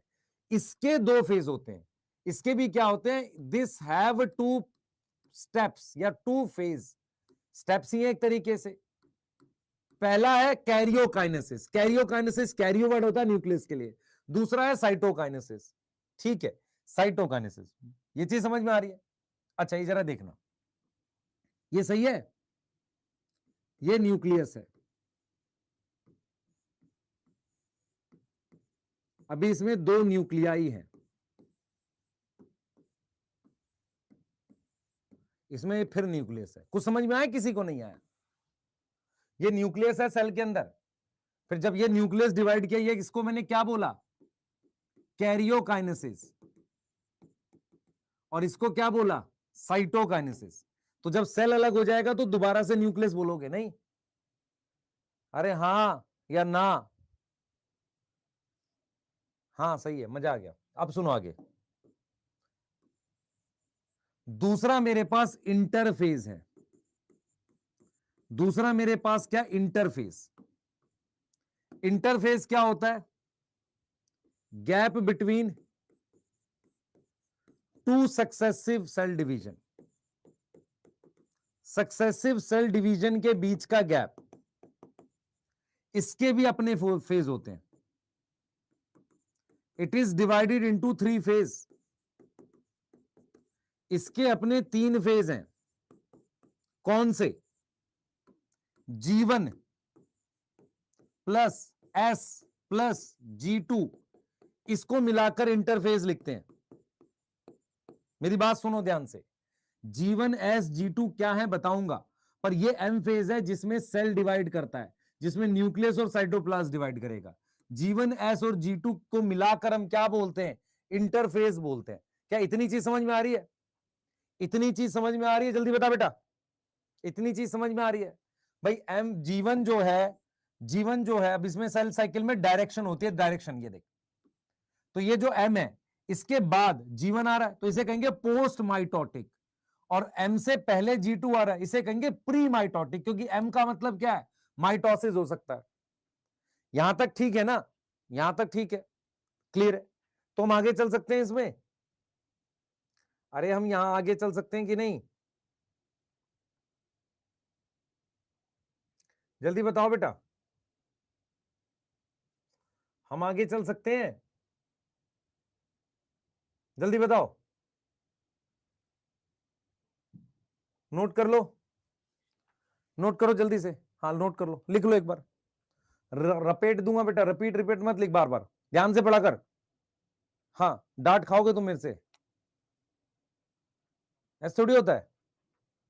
एक कह रहे सर न्यूक्लियस और न्यूक्लियाई में क्या फर्क होता है? जब 2 होते हैं उसे न्यूक्लियाई बोलते हैं, सिंगल को न्यूक्लियस बोलते हैं।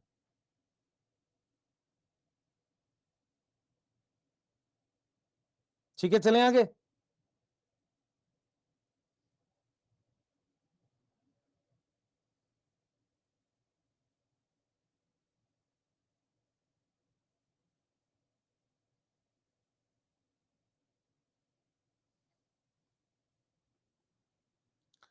चलो आ जाओ, अब देखो मैं क्या पढ़ा रहा हूं,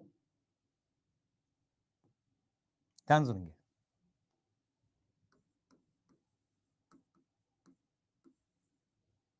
ठीक है, अपने ने सेल साइकिल लिख लिया।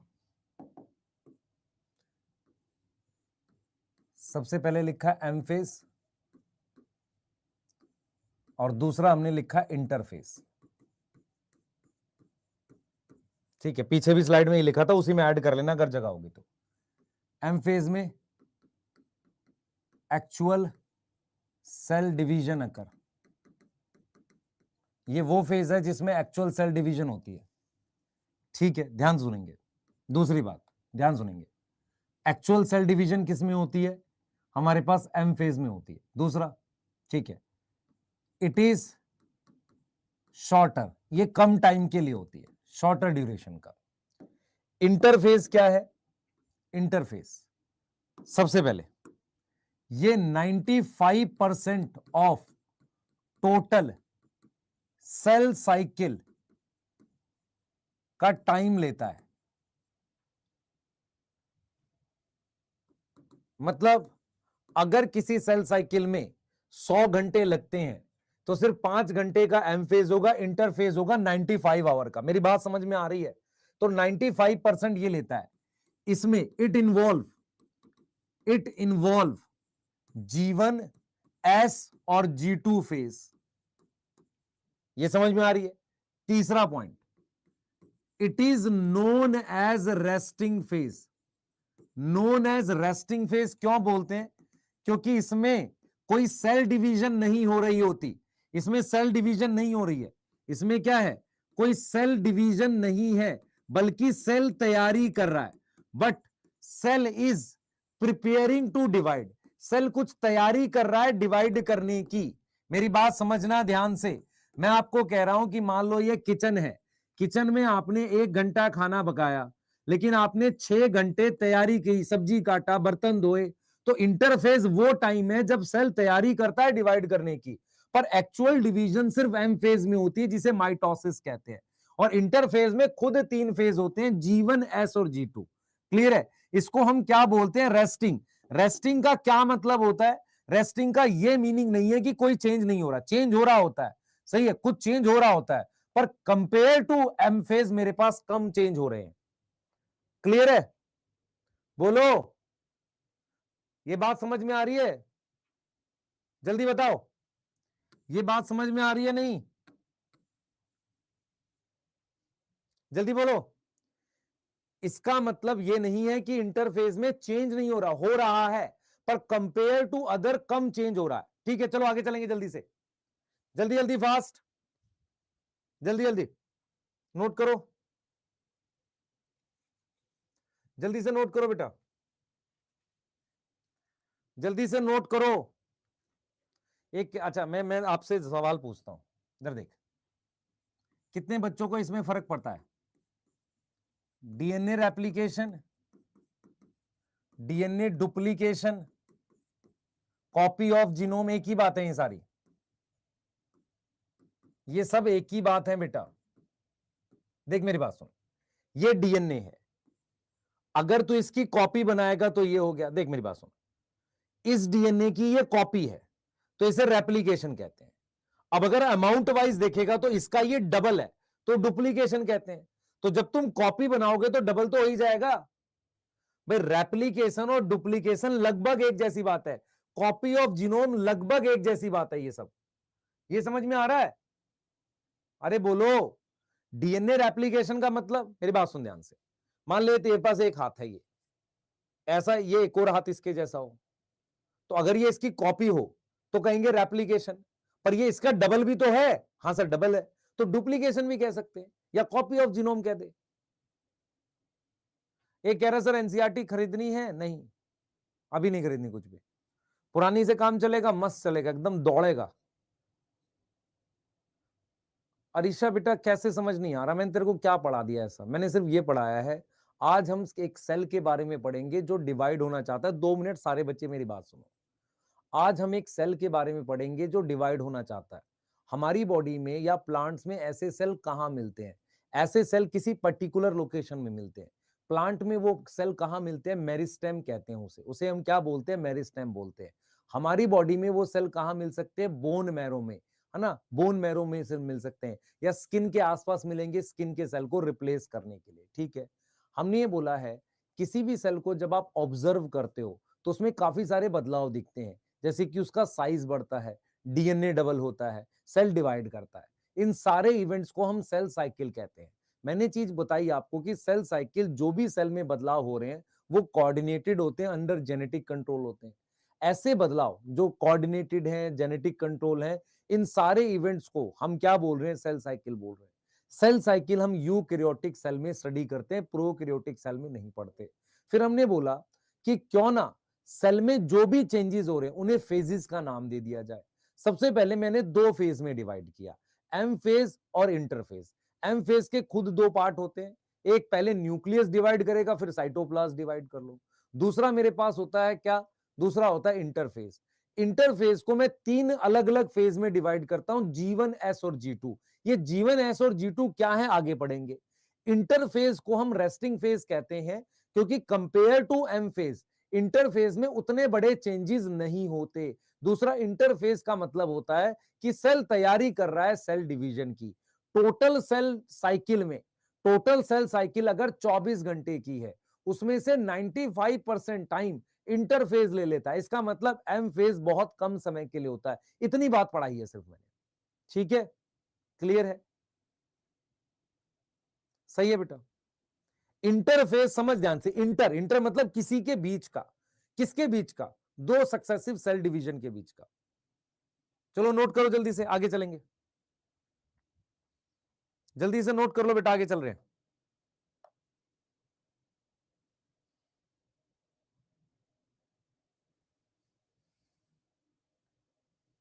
चलिए आगे आ गए, आगे आ जाओ। अब सुनो मेरी बात, सुनो, ये नोट कर लिया होगा सबने, कर लिया ना? अब सुनो मेरी बात, सुनो। अब हमें इस चैप्टर में आगे क्या क्या पढ़ना है।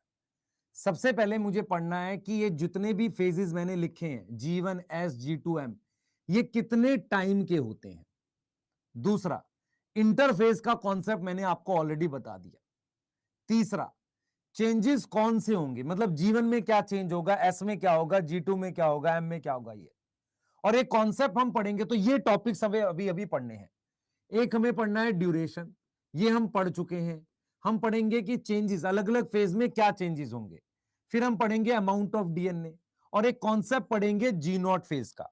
मतलब मैं आपको यह समझाने की कोशिश करूंगा कि जैसे मान लो मैंने ये सेल साइकिल बना दी, तो सेल साइकिल में ये M1 फेज है, ये G1 है, ये S है, G2 है। ये सेल साइकिल क्या है, किसी भी सेल में होने वाले बदलाव को मैंने सेल साइकिल में दिखा दिया। तो सबसे पहले मैं बताऊंगा कि अलग अलग फेज में कितना टाइम लगेगा, उसके बाद मैं पढ़ाऊंगा कि इनमें क्या क्या बदलाव होंगे, वो यहां पढ़ेंगे। फिर मैं पढ़ाऊंगा कि किस तरीके से अलग अलग फेज में डीएनए में बदलाव होता है, क्रोमोसोम की संख्या में बदलाव होता है, इनके बारे में पढ़ेंगे। तो मेरा फोकस 3 टॉपिक की तरफ रहने वाला है ज्यादा। एक ड्यूरेशन वाला टॉपिक पढ़ाऊंगा, एक चेंजेस वाला, और एक क्रोमोसोम नंबर और अमाउंट ऑफ डीएनए की बात करेंगे। इनके ऊपर क्वेश्चन आता है, क्लियर है? इनके ऊपर क्वेश्चन आता है। बेटा जीनोम का साइज का मतलब होता है, जैसे मान ले जीनोम साइज का मतलब अमाउंट डीएनए का। कल क्लास नहीं है, शेड्यूल नहीं देखा आपने बेटा? एक तरुण नाम का बच्चा कह रहा है कि मेरा नाम ले दो। अच्छा, क्या हो गया, उससे सिलेक्शन हो जाएगा? जीनोम हाफ कैसे होगा? अभी बता रहा हूं, प्री मायोटिक। अमन बताया, सूर्य समझ नहीं आया। मुझे एक चीज बता, ये एम फेज को माइटोटिक कह रहे हैं, तो जीवन उसके बाद आ रहा है? हाँ सर बाद में आ रहा है, तो ये पोस्ट माइटोटिक हो, पोस्ट मतलब बाद में, G2 उसके पहले आ रहा है, प्री माइटोटिक हो गया। चलो आगे चलो, स्टार्ट कर रहे हैं। चलो जल्दी से आगे, देखो स्टार्ट कर रहे हैं। सबसे पहला टॉपिक ड्यूरेशन। सबसे पहला टॉपिक क्या है बेटा? ड्यूरेशन की बात कर रहे हैं, ध्यान दो इधर, ड्यूरेशन की बात कर रहे हैं, ध्यान से समझना। सबसे पहले सेल साइकिल हम स्टडी करते हैं किसमें? In eukaryotic cell. पहला एग्जांपल है ईस्ट सेल। ईस्ट सेल क्या है? एक तरह की फंजाई है। ये डिवाइड करता है 90 मिनट में, मतलब ये इसका टाइम है for cell cycle. Cell cycle के लिए टाइम है 90 मिनट का, जिसमें से 95% टाइम किसके लिए? इंटरफेस के लिए। मेरी बात समझ में आई कि नहीं आई? बताओ जल्दी से। 95% टाइम इंटरफेस में लग जाएगा। दूसरा एग्जांपल हम दे रहे हैं ह्यूमन सेल इन कल्चर।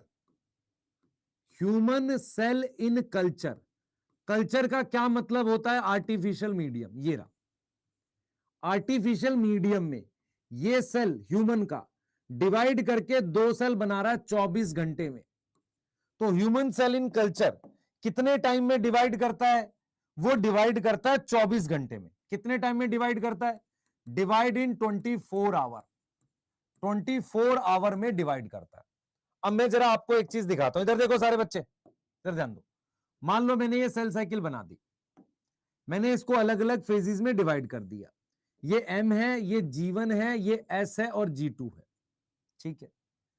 मैंने क्या किया, ध्यान सुनेंगे, मैंने क्या किया, M के लिए टाइम रख दिया 1 घंटे का, G1 के लिए रख दिया 8 से 12 घंटे का, S के लिए रख दिया मैंने 6 से 8 घंटे का, और G2 के लिए रख दिया मैंने 3 से 4 घंटे का। मैं आपको क्या क्या पॉइंट समझा रहा हूं, सुनो। सबसे पहले सेल साइकिल सिर्फ यूकैरियोटिक सेल में पढ़ी जाती है। एनसीईआरटी ने 2 ऑर्गेनिज्म के लिए बताया है। पहला yeast cell, yeast cell 90 minute में डिवाइड कर रहा है, मतलब 1.5 घंटे में। और ह्यूमन का cell culture what is meaning of culture? Culture का क्या मतलब होता है? कल्चर का मतलब होता है लैब में। किसमें? उसे इन विट्रो कहते हैं, लैब में कहते हैं। क्या बोलते हैं? लैब में ग्रो कर रहे हैं। तो वो 24 घंटे में डिवाइड कर रहा है। इससे आपको दो बातें पता चली। नोट, पहला पॉइंट कि मेरे पास दो अलग अलग ऑर्गेनिज्म में सेल डिवाइड करने का, सेल साइकिल का टाइम अलग होता है। तो सेल साइकिल की ड्यूरेशन कैन बी डिफरेंट किसमें? इन टू डिफरेंट ऑर्गेनिज्म। भाई तुम्हारा सेल जो है मान लो 20 मिनट में डिवाइड कर रहा है, समझना ध्यान से। दो डिफरेंट ऑर्गेनिज्म में सेल डिवीजन का टाइम अलग होता है। दूसरा, दो cell of same organism can divide into different time. जैसे मैंने एक एग्जांपल आपको दूंगा, मेरी बात बहुत ध्यान से सुनेंगे सारे बच्चे, बहुत ध्यान से सुनेंगे, ध्यान से सुने। जो मैं आपको बताऊंगा उसको बहुत ध्यान से सुनना आपने। मैं आपसे एक सवाल पूछता हूं, मान लो ये पेन है, ये पेन है। इस पेन में अगर यहां पर वीक है और अगर मैं फोर्स लगाऊं तो वहां से टूटेगा जहां से वीक है। सही है सर? मैं आपसे पूछ रहा हूं, क्या आपकी बॉडी के सारे सेल सेम स्पीड से डिवाइड करते हैं? सम का फिक्स टाइम होता है, इतनी देर में 24 घंटे में डिवाइड कर देंगे? नहीं, हर सेल का अपना टाइम अलग अलग होता है। न्यूरॉन तो डिवाइड ही नहीं करते। कुछ ऐसे ब्लड सेल्स होते हैं जो बहुत तेजी से डिवाइड करते हैं इन्फेक्शन से फाइट करने के लिए। इसीलिए इसीलिए हमेशा मैं ये क्यों एग्जांपल दे रहा हूं, मान लो आपके पास ये दो सेल है ए और बी, एक स्लो डिवाइड करता है, एक फास्ट डिवाइड करता है। अगर कुछ प्रॉब्लम हो सेल डिवीजन में तो किसको ज्यादा इफेक्ट करेगा? जो फास्ट डिवाइड करता है। इसीलिए अगर कभी कोई ऐसी डिजीज होती है जिसमें सेल के डिवीजन की प्रॉब्लम होती है तो उन सेल्स को पहले होगी जो फास्ट डिवाइड करते हैं। मैं आपको ये इसलिए समझा रहा हूं क्योंकि आपको ये समझना पड़ेगा, ये आपको समझना पड़ेगा कि हमारी बॉडी के भी सारे सेल सेम स्पीड से डिवाइड नहीं करते, और हमारे और जो बैक्टीरिया के सेल है उनकी स्पीड भी अलग अलग होती है। तो ये पॉइंट आपको समझना पड़ेगा। और अगर कभी भी सेल डिवीजन में प्रॉब्लम होती है तो उनको पहले आएगी जो सेल तेज डिवाइड करें। एक और उदाहरण देता हूं, आपकी जब आप रनिंग करते हो तो लैक्टिक एसिड मसल में क्यों बनता है? क्योंकि मसल को ज्यादा ऑक्सीजन चाहिए। क्या बाकी बॉडी के सेल्स को नहीं चाहिए? उनको भी चाहिए। पर प्रॉब्लम मसल में क्यों आती है? क्योंकि मसल को ज्यादा ऑक्सीजन चाहिए होती है। क्या मेरी बात समझ में आ रही है कि नहीं? बताओ, बोलो, अरे बोलो, ये बात समझ में आ रही है?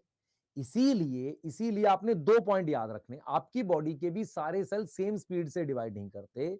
दूसरा, अलग अलग ऑर्गेनिज्म के सेल अलग अलग टाइम होता है डिवाइड करने का। एनसीईआरटी ने दे दिया है ईस्ट का एग्जांपल 90 मिनट, और ह्यूमन के सेल का कल्चर में मतलब मीडियम में 24 घंटे। उस 24 घंटे को मैंने कैसे डिवाइड किया सुन लो ध्यान से। उस 24 घंटे में मैंने ये देखा कि जो एम फेज है वो सिर्फ 1 घंटे का होता है, बहुत कम। फिर मेरे पास जीवन है, वो होता है 8 से 12 घंटे का।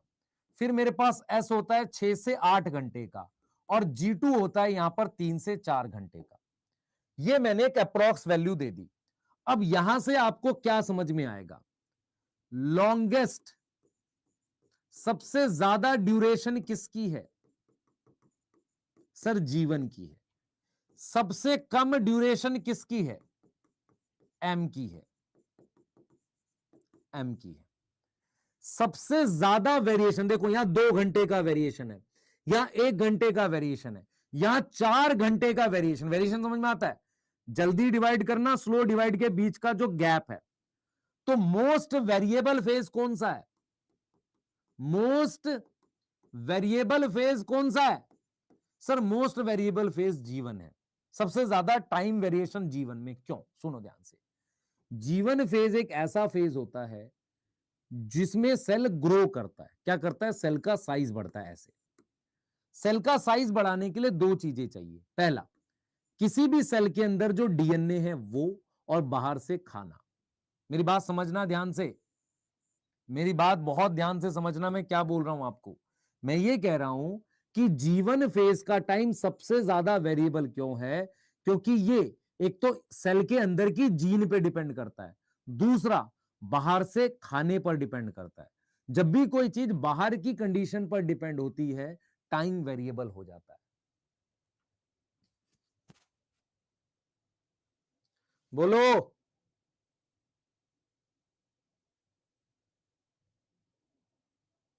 समझ में आया?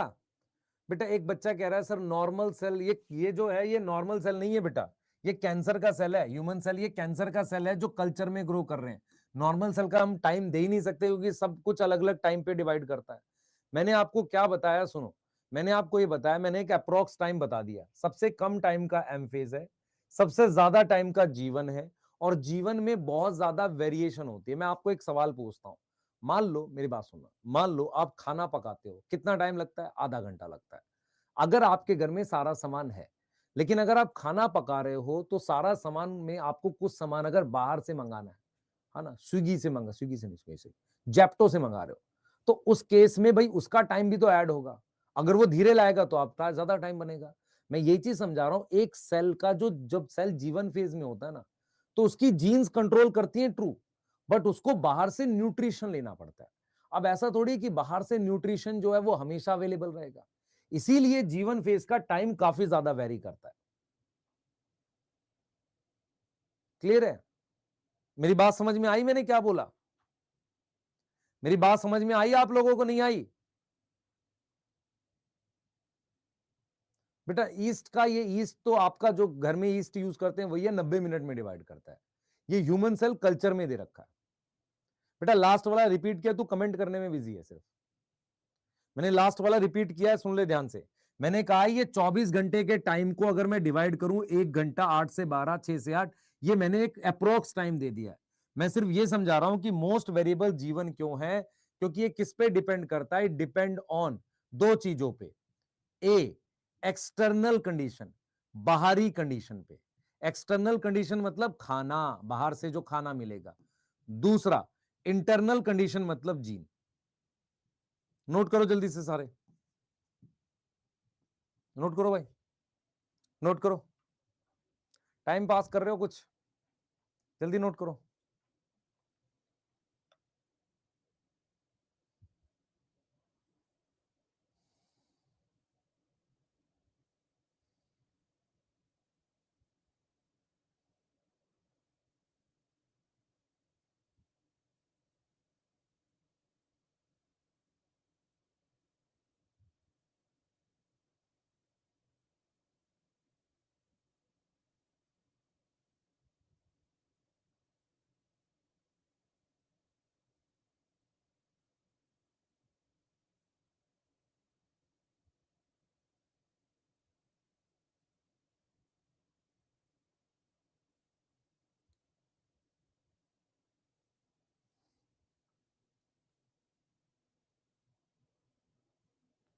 हो गया?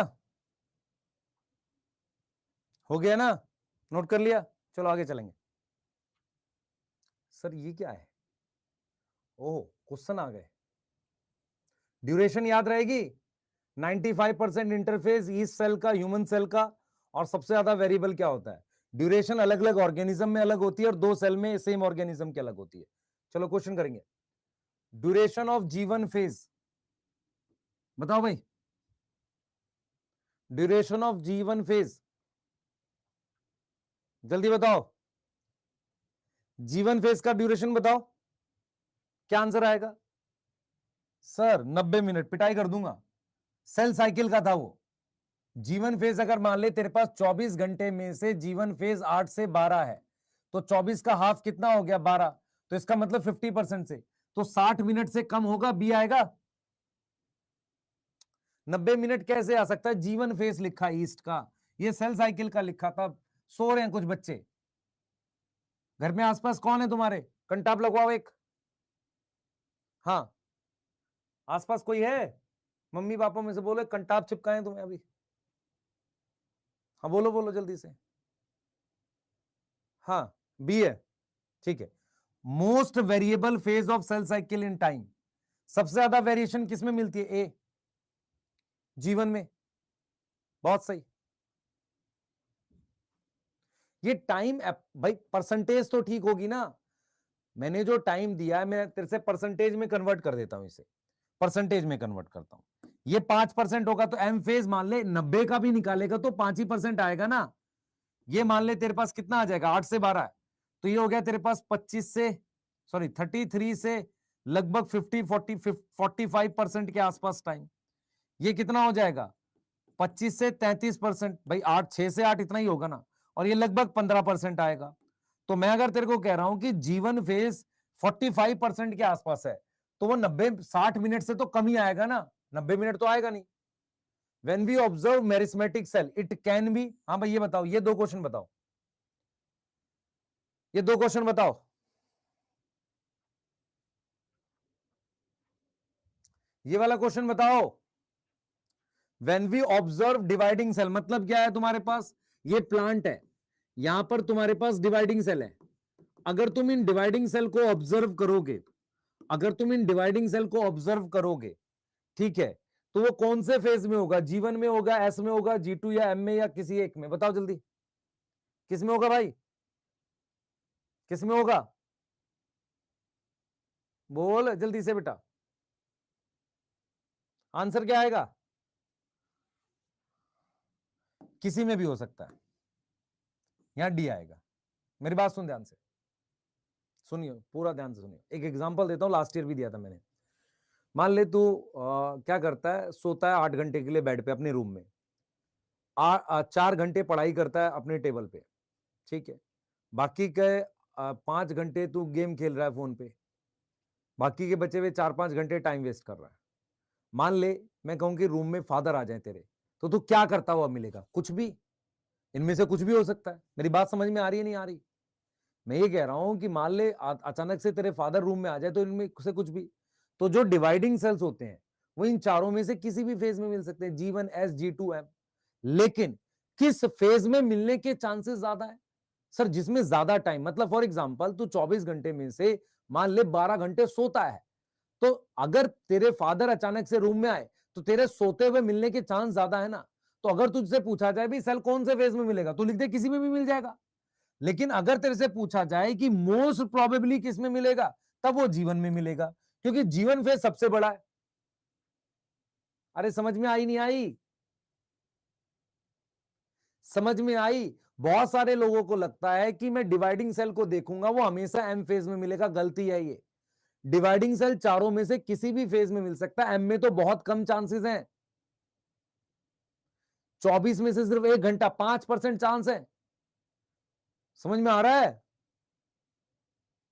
अरे हाँ ना बोलो, चमकिस हो गया।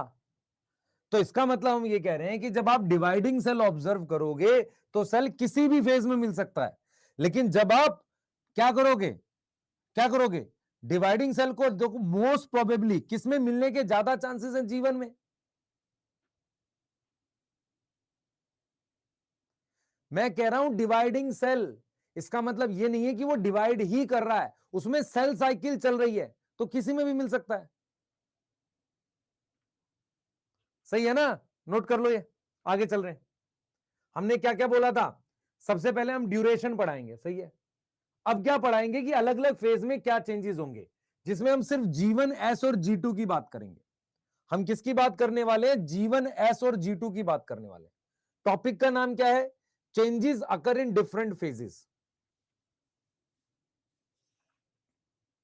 ठीक है, हार्ट सेल और न्यूरॉन नहीं डिवाइड करते, आजा आगे आ जा, इधर ध्यान दे भाई, डिटेल्स ऑफ फेजेस आ जाते हैं। सबसे पहला point, cell cycle of eukaryotic cell divide into किसमें, एम फेज में, ये एम में डिवाइड करता है। ये रहा हमारे पास एम फेज। ये जो एस फेज होता है ना बेटा, इसमें डीएनए डबल होता है, इसमें क्या होती है, डीएनए रेप्लिकेशन होती है, मतलब डीएनए की कॉपी बनती है।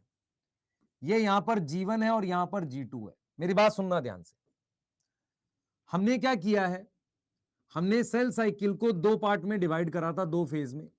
एम फेज जिसको हम बाद में डिटेल में पढ़ेंगे, हम अभी बाकी फेजेस की बात कर रहे हैं, इंटरफेज की, ठीक है, इंटरफेज की। अब मेरी बात सुनना ध्यान से, इंटरफेज में हमारे पास एस फेज में क्या होता है, डीएनए रेप्लिकेशन होती है।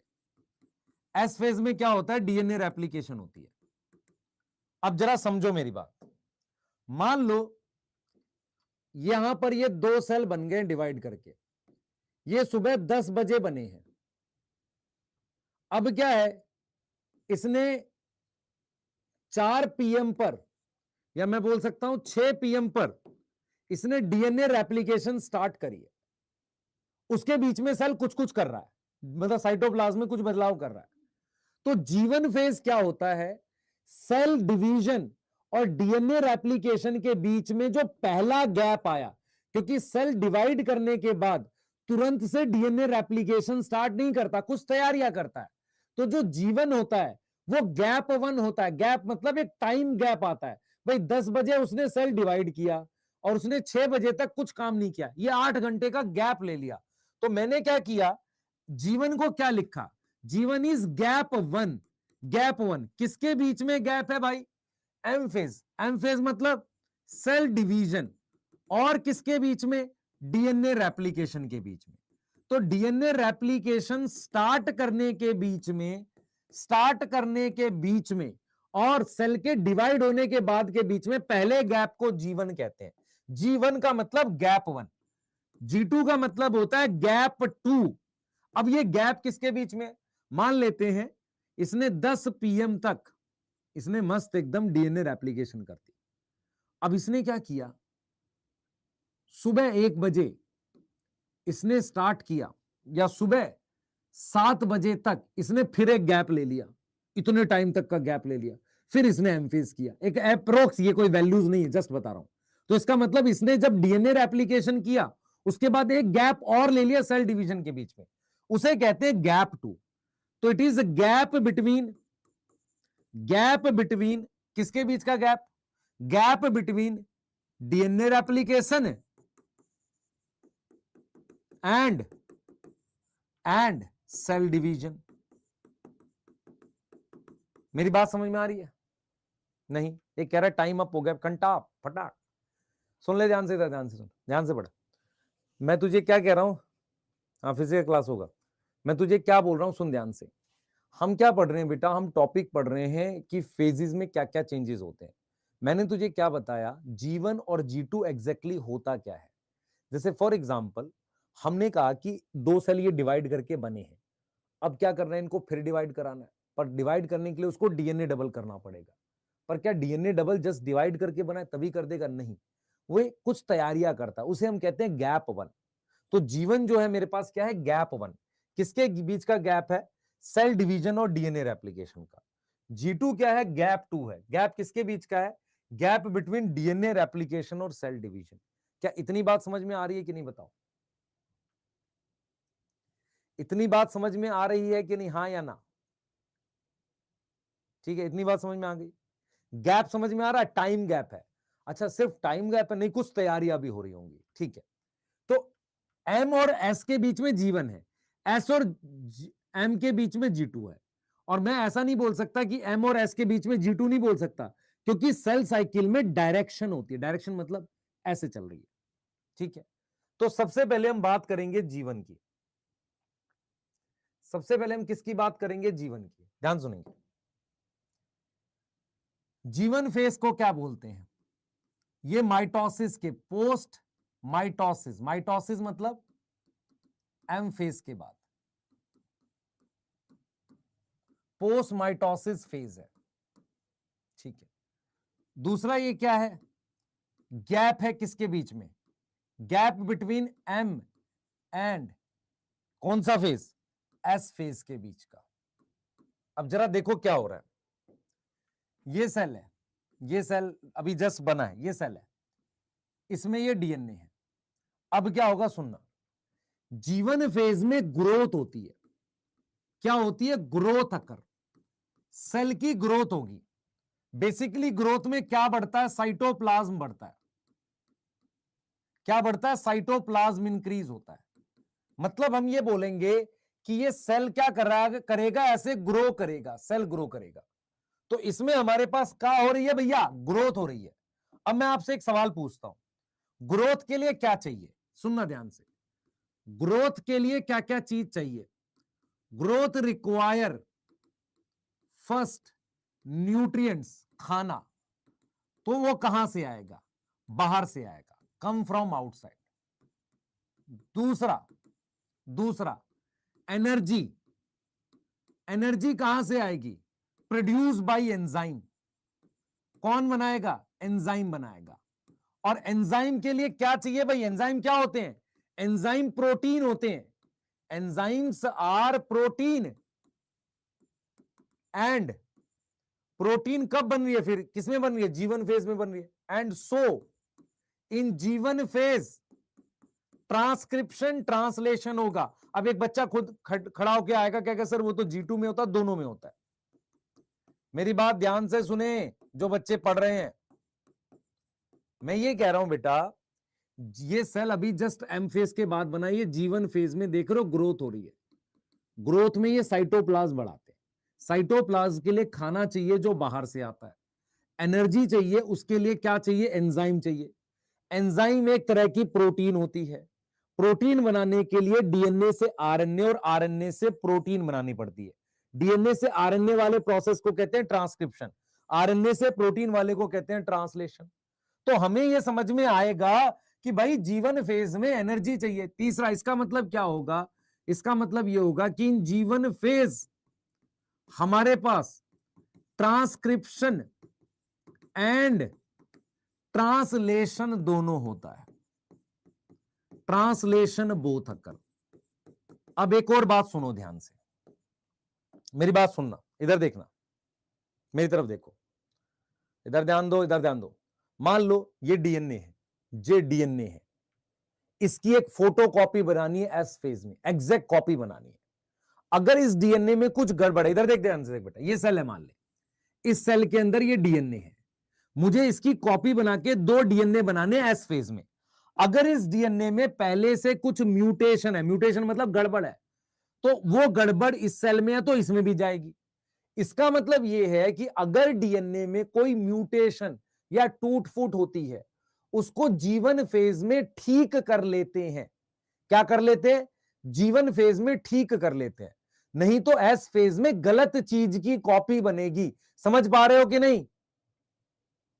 बोलो, समझ पा रहे हो कि नहीं इस बात को? हां ना बोलो जल्दी से, यस लिखो चैट में। हम यहां पर यही चीज लिख रहे हैं, हम यहां पर यही चीज लिख रहे हैं, हम यहां पर यही चीज लिख रहे हैं बेटा, कि हम ये लिख रहे हैं फोर्थ, कि हमारे पास क्या होता है? Cell will not enter into S phase until क्या ना हो जाए? डीएनए का डैमेज, डीएनए में जो भी डैमेज हुई है, मतलब म्यूटेशन हुई है, रिपेयर नॉट अकर।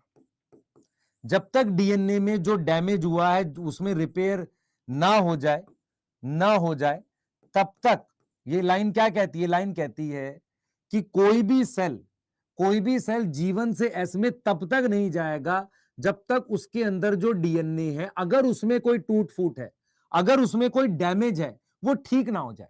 क्योंकि एस फेज में कॉपी बनेगी, गलत चीज की कॉपी बन जाएगी भाई। ये समझ में आ रहा है? DNA damage repair not occur. Clear है? बताओ, क्लियर है? जीवन में स्टोन नहीं बनते बेटा। आगे चल और देख, और क्या होता है जीवन में। पहले इतना लिख लिया, जल्दी बता, इतना लिख लिया? एक कह रहा सर प्लीज जाने दो, छोड़ दो। अरे भाई पढ़ लेना, नीट का पेपर कब है? मई में। सर दूसरी क्लास में इतना क्यों पढ़ा रहे हो? कब पढ़ाऊंगा? सिलेक्शन के लिए पढ़ना पड़ेगा, क्वेश्चन आ जाएगा तो लपट जाओगे। 3 से 4 क्वेश्चन आए थे इस चैप्टर से।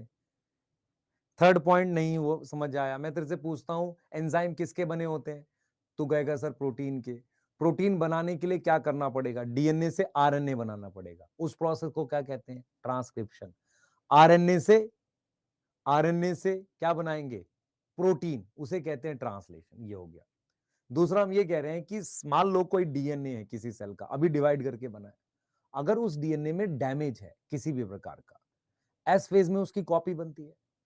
समझ मेरी बात सुन, मान ले तेरे पास एक पेज है, उसकी फोटो कॉपी करनी है, उसमें एरर है, तो जो उसकी फोटो कॉपी में भी तो बनेगा। हाँ सर, तो एरर ठीक करके फोटो कॉपी करूं। हाँ, तो उसे ही कहते हैं डीएनए डैमेज रिपेयर, जीवन में करना पड़ेगा। हाँ सही है सर, बहुत बढ़िया, बहुत ही शानदार। ये पिछली स्लाइड है, लिख लो। फिर तुमने जीवन के बारे में लिख लिया, आगे देखो। ये देख भाई, इधर देख, ये एम है, ये जीवन है, ये एस है, G2 है। यहां पर जो सेल आया था ये था, अब इसकी यहां पर ग्रोथ हो चुकी है, वो यहां पर है। अब क्या होता है बेटा, मैं यहां पर लिख रहा हूं, इन जीवन फेज सेल के पास 3 ऑप्शन होते हैं। पहला ऑप्शन ए, वो एंटर कर जाता है एस फेज में, मतलब वो डिवाइड करेगा, तो it enter into S phase. S phase में एंटर करने के लिए करेगा क्या, स्टार्ट डीएनए रेप्लिकेशन। वो डीएनए रेप्लिकेशन स्टार्ट करेगा, मान लेंगे वो एस फेज में आ गया, मतलब अब वो डिवाइड करेगा। अब उसको क्या करना पड़ेगा, डिवाइड करना पड़ेगा, it has to divide.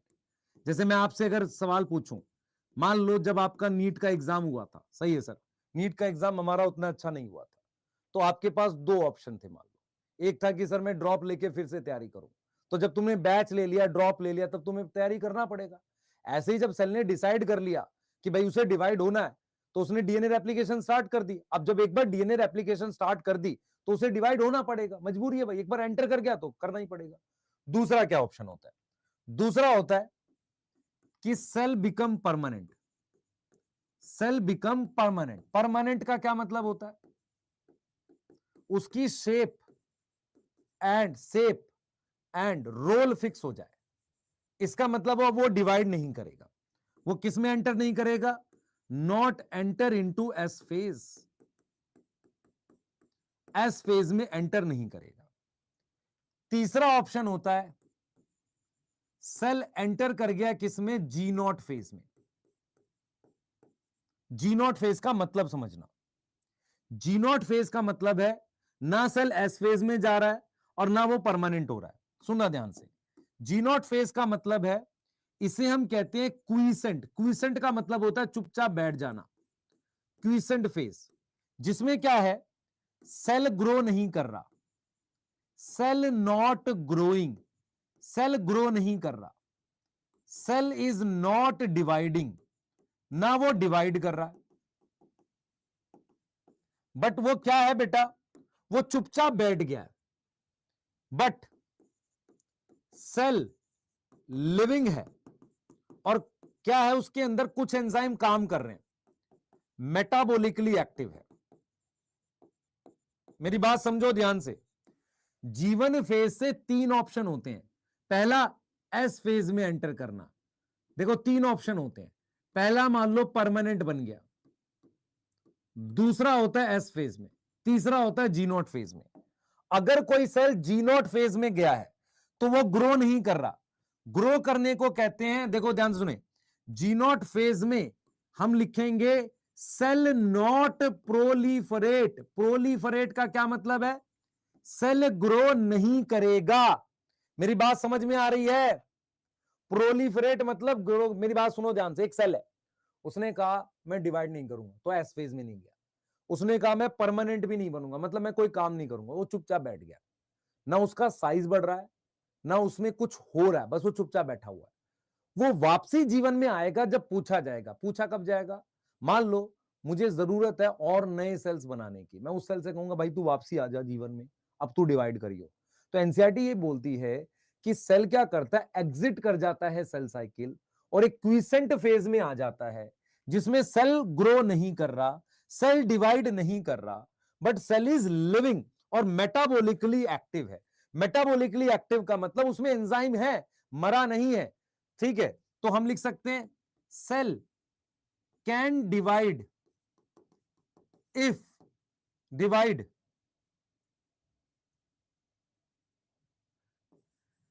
If ask to do so, अगर उसे बोला जाए तो वो वापसी जीवन में आ जाएगा। ठीक है, एक बच्चा कह रहा है सर G2 में ट्रांसक्रिप्शन ट्रांसलेशन होती दोनों में होती, G1 और G2 में। एनसीईआरटी ने G2 लिख दिया पर होती दोनों में है। अब आपसे कहेंगे कि सर कौन सी ऑर्गेनल डबल होती है, मैं वो बताऊंगा, नेक्स्ट क्लास में करते हैं, यहां से आगे यहीं तक रोकते हैं इसको। ठीक है, मैं फिर बता रहा हूं आपको इस बैच में सिर्फ वही बच्चे पढ़ पाएंगे जो मेहनत से पढ़ना चाहेंगे। ये बैच उन बच्चों के लिए जो सिलेक्ट होना चाहते हैं, सिर्फ उन्हीं बच्चों के लिए। ठीक है, आपके 200 आए थे आपके लिए, 300 आए थे आपके लिए, 500 आए थे आपके लिए, पर सिर्फ उन्हीं बच्चों के लिए है जो पढ़ना चाहते हैं। मैंने डोपा दे दिया, डोपा में कुछ क्वेश्चन ऐसे भी हैं जिसमें एक्स्ट्रा है क्वेश्चंस, कर लेना मर्जी हो, पर डोपा मैं सॉल्व करूंगा नेक्स्ट क्लास कंप्लीट करके, क्योंकि उसमें वो सारे टॉपिक आ जाएंगे। ठीक है, हम कितने लेक्चर में खत्म करेंगे इस चैप्टर को? अप्रोक्स 5 लेक्चर में ये चैप्टर खत्म हो जाएगा। 2 हो चुके हैं, 3 और अगले वीक में ये चैप्टर को फिनिश करेंगे। जी नॉट रिपीट करना है नेक्स्ट क्लास में। जी नॉट का मतलब समझ ध्यान से, जी नॉट का मतलब जी सेल क्या है, डिवाइड नहीं कर गया, बैठ गया चुपचाप, इसलिए उसको कह रहे क्विसेंट। क्विसेंट मतलब शांत, क्या ग्रो कर रहा है, नहीं कर रहा, डिवाइड कर रहा है, नहीं कर रहा, पर लिविंग है, मरा नहीं है। कल क्लास है नहीं, संडे को क्लास नहीं होगी, मंडे टू सैटरडे क्लास है। ठीक है, क्या सर हम मतलब इस बैच से सिलेक्ट हो सकते हैं? तो बैच से नहीं, मेहनत से होगा। बैच में इतना कुछ है, पीएनएस एसएनएस अगर तुम कर गए ना बेटा, सिलेक्ट हो जाओगे। ठीक है, चलो मिलते हैं नेक्स्ट क्लास में, बाय।